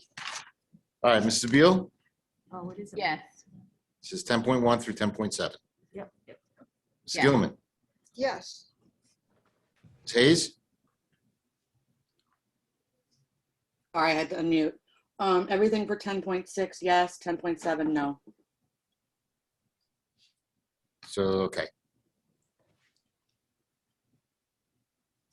Okay, Ms. McGovern, Yes. Paralamas? Yes. Ms. Tortorella? Yes. Mr. Weinstein? Yes. Ms. Fuller? Yes. Okay, the motion is carried. Thank you. Thank you, Ms. Paralamas. Excuse me. Moving along, public relations, security committee update. The security committee met for the first time this Yes, past sir. week, after quite a while, taking a little bit of a hiatus during COVID. I'll ask Dr. Stefankowitz if you want to give any update to the public. And then Ms. Paralamas and I are the board representatives. We can add in if there's any. Sure. As you said, the last time the committee met was probably a year ago, December. Little, we never worked to put security on a hiatus, but obviously the committee meeting, there hasn't been a lot of new things, and obviously our focus has been on reopening task force and other things. But obviously a very important committee, and we had a recent event that we put out some information to the public at the high school a couple weeks ago. That we put out. So we wanted to discuss that, debrief that, and talk about the implications of that, and sort of reinstituting some ID policies at the high school. And we're most immediately starting right after spring break for students having IDs, wearing IDs throughout the day. My son is thrilled about it, let me tell you. And but he will do it. And we're also talking about, potentially for the middle school next, starting in September, to institute a similar policy. We talked a lot about also the elementary schools. It was pretty much the consensus of those folks that while all those students will have, they have them now, they have IDs, that, it becomes a problem and for the younger kids to be wearing things around their necks. So we didn't feel like that was something that we would look to require, at least at this time. But that was the main focus of the meeting, and some other things that obviously, a lot of things we talk about regarding to security is not really for public consumption, because that's what that's part of what we do, is we can't talk everything about security, but that was the main gist of the committee meeting that night. So if there's anything you'd like to add. No, I would just thank, all the members of the committee from, the community, OTPD, for regrouping and spending the amount of time on the specific incident and the important changes that are being made, but also just overall to the work of the committee. I did see in this process of gathering back of putting the old band back together, we do, as sometimes we do, we did lose, I think, some other parent representatives. So we're going to be reaching out, and I have a meeting with the PTA presidents this week, so I'm going to look to solicit from them some other folks who could join that committee for us as well, because I think we lost a few parents I think in we're that. just going to be reconvening again in May. is the plan. Right, yeah, we're gonna follow up in May to see how some of the changes that we've put in place are working. Yep. All right, thank you. So that brings us to old business. Is there any old business from any member of the board? Are we allowed to ask questions about this, about section 11? You can ask questions about anything during old business, except new business. And current business, can't ask about that. Current business, I don't know where current business Current falls, but yes, go ahead, Ms. Hayes. What will the schedule be for the safety committee next year? Will it be 4 times a year then? We typically were meeting twice a Twice, year. typically twice. Yeah, usually once in the fall, once in the spring. That was about how it worked. But once again, we just had some other. Yes, we'll try and get back to other that priorities, yeah. twice a year. I mean, it's unfortunately a number of our committees, instructional council, for example, has not met as much as it nearly would meet in a particular year. It's we want to try to get back to our more regular routine with our district committees. And I know you said there were some parents that dropped off. So what's the makeup right now? Is it, or what's the goal? To have 2 parents per school or something like that? Usually it's typically, one representative per school is what we've traditionally done. There was 1 parent there this past meeting. So, we need to work to get a few more on there. And like I said, I usually work through the PTAs to solicit some folks. We do like to try to get, I mean, it doesn't have to be, because obviously every parent's, we don't necessarily need someone with a security or law enforcement background. I mean, that's always kind of nice, but, obviously we want to get the input of, a person who's a parent who just has kids in the school and their perspective. So, so we'll reach out and we'll, hopefully we can have some new parents on by the time we meet in May. We don't have the greatest track record of minority parents on some of these committees. So what will our outreach be for this committee and any others that kind of dropped off? Well, I'll make that a point with the PTAs, and hopefully that we can do that. We do have some folks of color from the staff ranks. Even though they weren't present at the meeting the other day, they could make it, but we had a few people. We have a few people from the staff who are representative of our community on the committee. Thank you. Any other old business from the board? Oh, I have of course I have other. You mentioned 12:45 for the early dismissal for the elementary schools.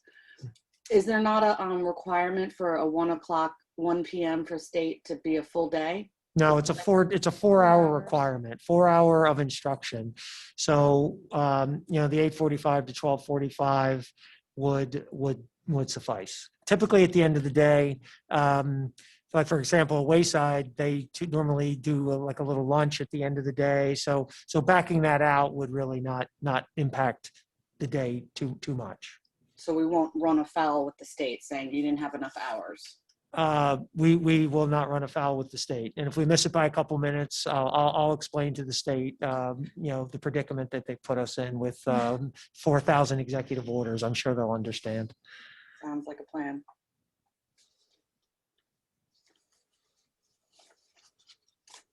There's a lot more forgiveness this year, I think, across the board for a lot of things. Kidding aside, we're meeting the statutory. Yes, we are. Realize that some districts have been 4 hours a day every day since September. They're still on half day. So we are definitely meeting the statutory requirement.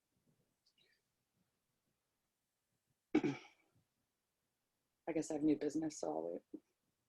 All right, so seeing no other old business from the board, correct? Any new business from the board?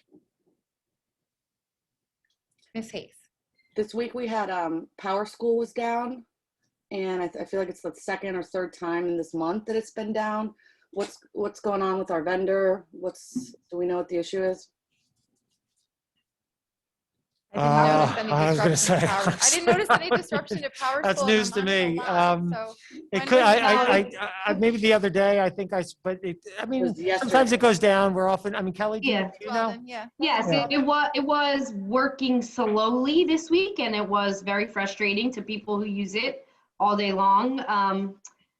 The vendors telling us that there was an issue with the hosting server, but They also told us that at some point today it was rectified, so it should be improved at this point. It does happen from time to time.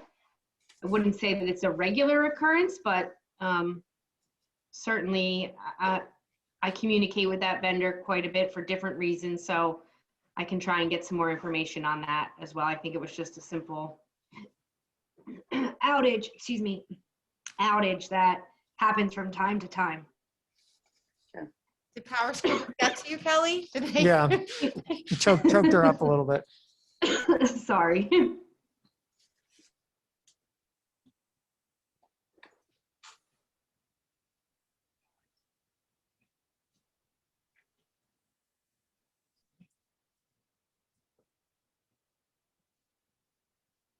Anything else, Ms. Hayes?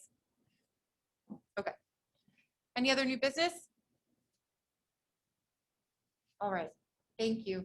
So that'll bring us to the second public comment period. Is there anyone from the public that would like to make a comment on any item at this time? Yes, there are. We have three people in the queue. The first commenter is Denise Bond. Go ahead, Ms. Bond. Hello. So I have a couple of questions. I would like to know if you can elaborate a little bit more on the equity coach position. Like, what are the primary functions of that position? Would be my first question. The second one would be that whole unconscious bias. Like, what does that really mean? And wait, let's see. The security. Did you say that all the kids need to wear their ID around their necks? And I'm a little concerned with that as far as if that's true, you know, having a stranger being able to identify them, you know, like as my kids are walkers. Okay. You go ahead. Let me take the last one first. Obviously, we're talking about in the building and in the school buildings. So of course, when kids leave the school building, they can take those off. That's certainly something they can do once they leave the school. The equity coach position would be someone who would predominantly be working with staff to help coach staff to be able to work with students, look through an equity lens, look through, help staff address the very unique needs of the many different types of individuals that are within their classrooms, work with students, work with sit and review curriculum. We have an equity curriculum review committee that we've, Ms. Shapirio and Mr. Emmett have recently started. So working with that group to ensure our curriculum is culturally responsive, professional development and providing culturally responsive teaching and learning. A variety of different functions as it relates to ensuring, equitable practices within the district. Looking at systemic policy to ensure that it is not exclusionary. A number of different things. So would that be more like the, like we hear on the news, the critical race theory? You're hiring a professional to teach critical race theory? I'm not familiar. I don't. Or yeah, an unprofessional to be a professional to teach critical race theory? Is that what you're doing?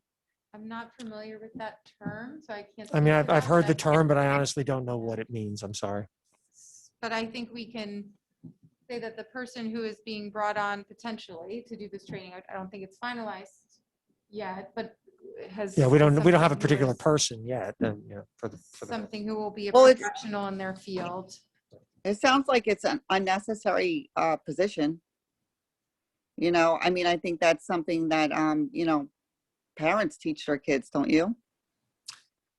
Frankly, I think it's something that we wish all parents could teach their kids. But obviously, we have, I think we have a lot of documented situations within our society that speak to greater need for inclusion and greater need for understanding of each other. And I think that this is what this position helps us do. Certainly, parents absolutely have a role in that, of course, but this only enhances that opportunity to ensure that everyone within the school district is working through a similar lens.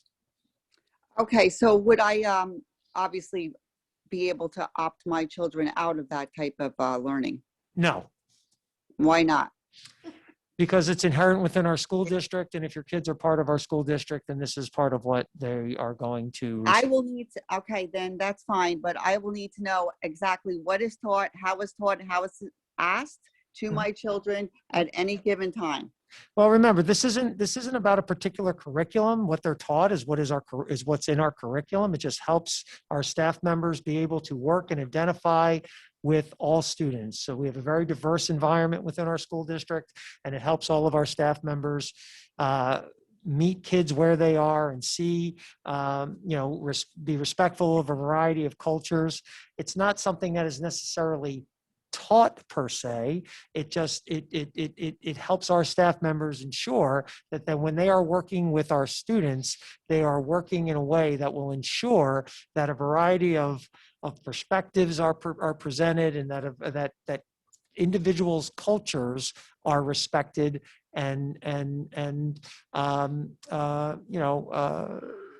respected and acknowledged.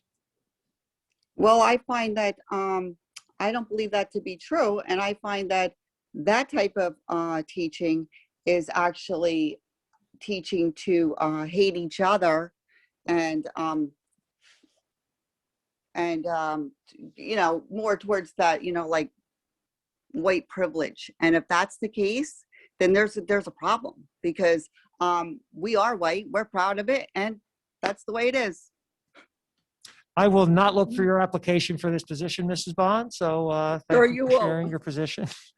But and can you explain the unconscious bias? Please don't leave that out. Yeah, wanna- absolutely. It's once again, this is just one aspect that obviously all human beings carry with them some form of biases that they have that are developed over time, some of which we are aware of, some of which we are not. And working with individuals who try to help us identify those feelings within us, which help to potentially create biases that we are not aware of, that's what the intent of that is, to help us look inside, for us to be able to identify things that we may be doing as an individual or as a system that unconsciously, it may not be the intent, but the unintended outcome of some of these actions is creating inequities within the environment. So that's the idea. So it basically goes along with your equity coach teaching, correct? Sure.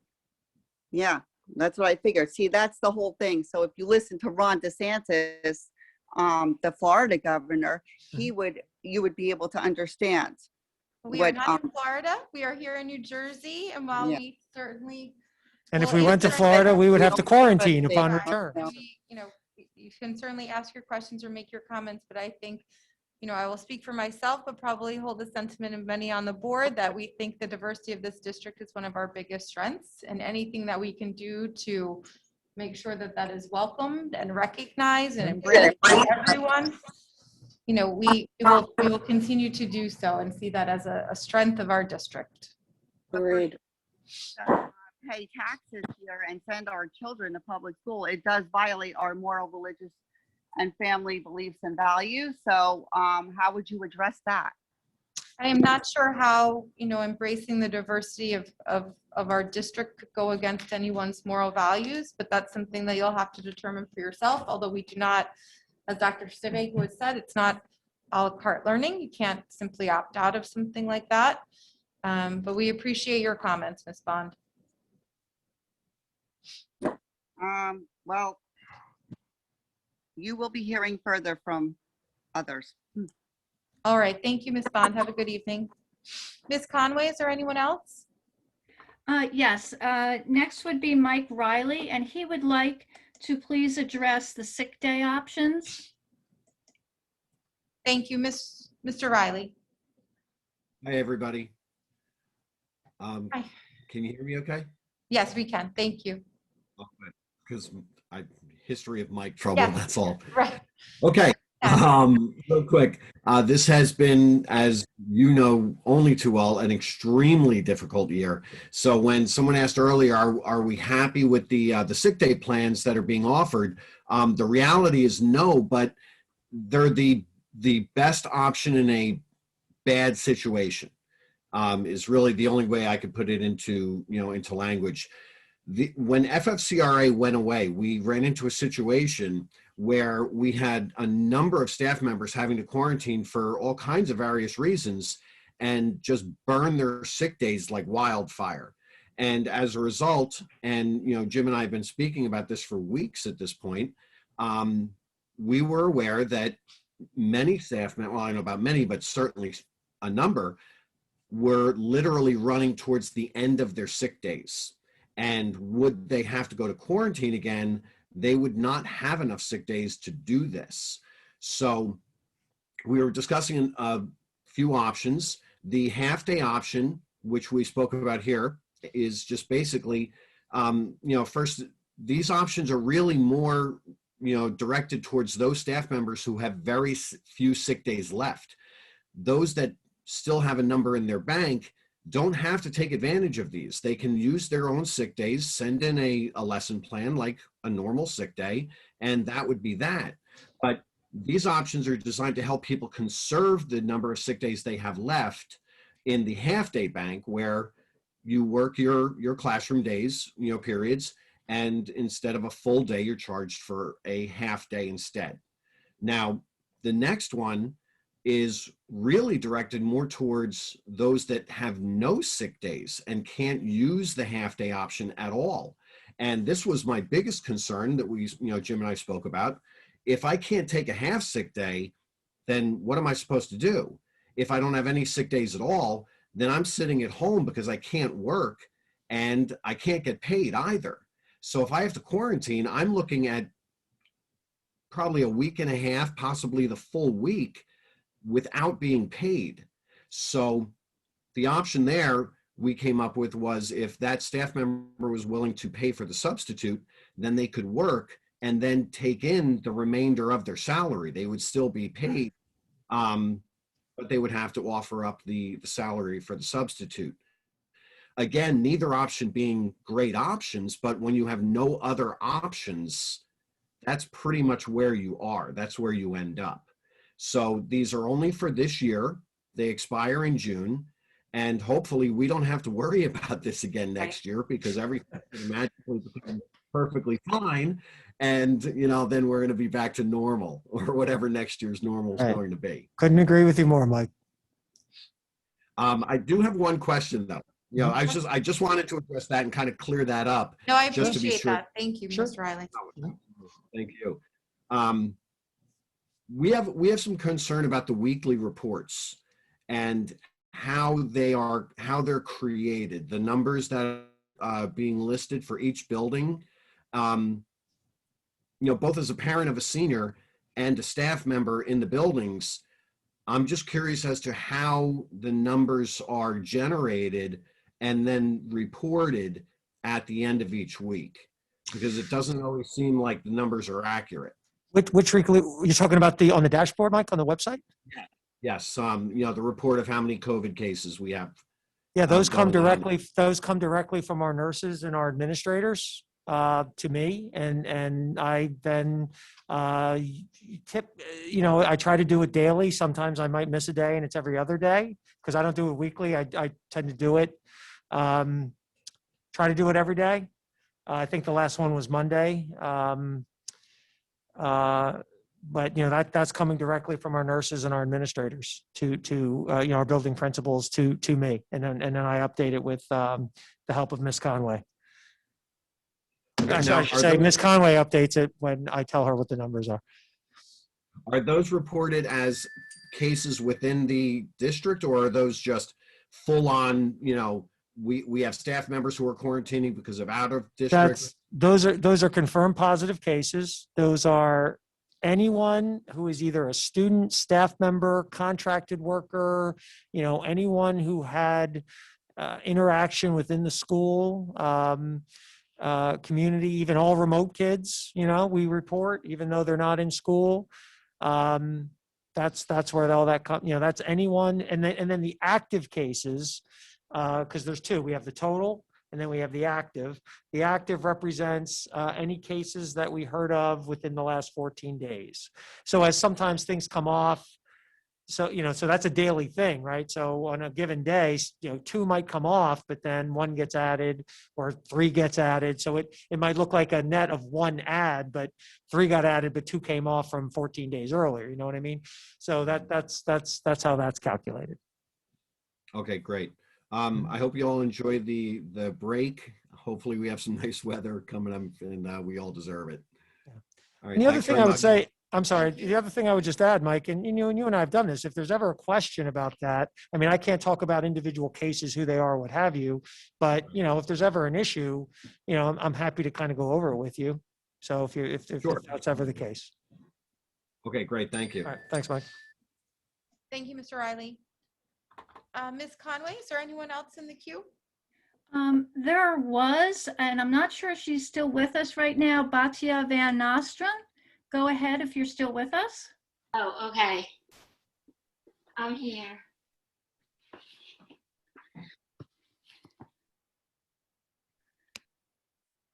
We can, you remuted yourself. There you go. You're off mute. Okay. Okay, hi. I just wanted to say that I think everything you're doing around equity is very, very important and timely. And I would say anything that makes someone uncomfortable in terms of training about implicit bias, I would say, imagine what it feels like to be a little kid, a person of color in a classroom where that's happening through no faults, implicitly or unconsciously. So I think it's great. And that's all. Thank you. Thank you. Ms. Conway, anyone else? There's a question again from Ms. Bond.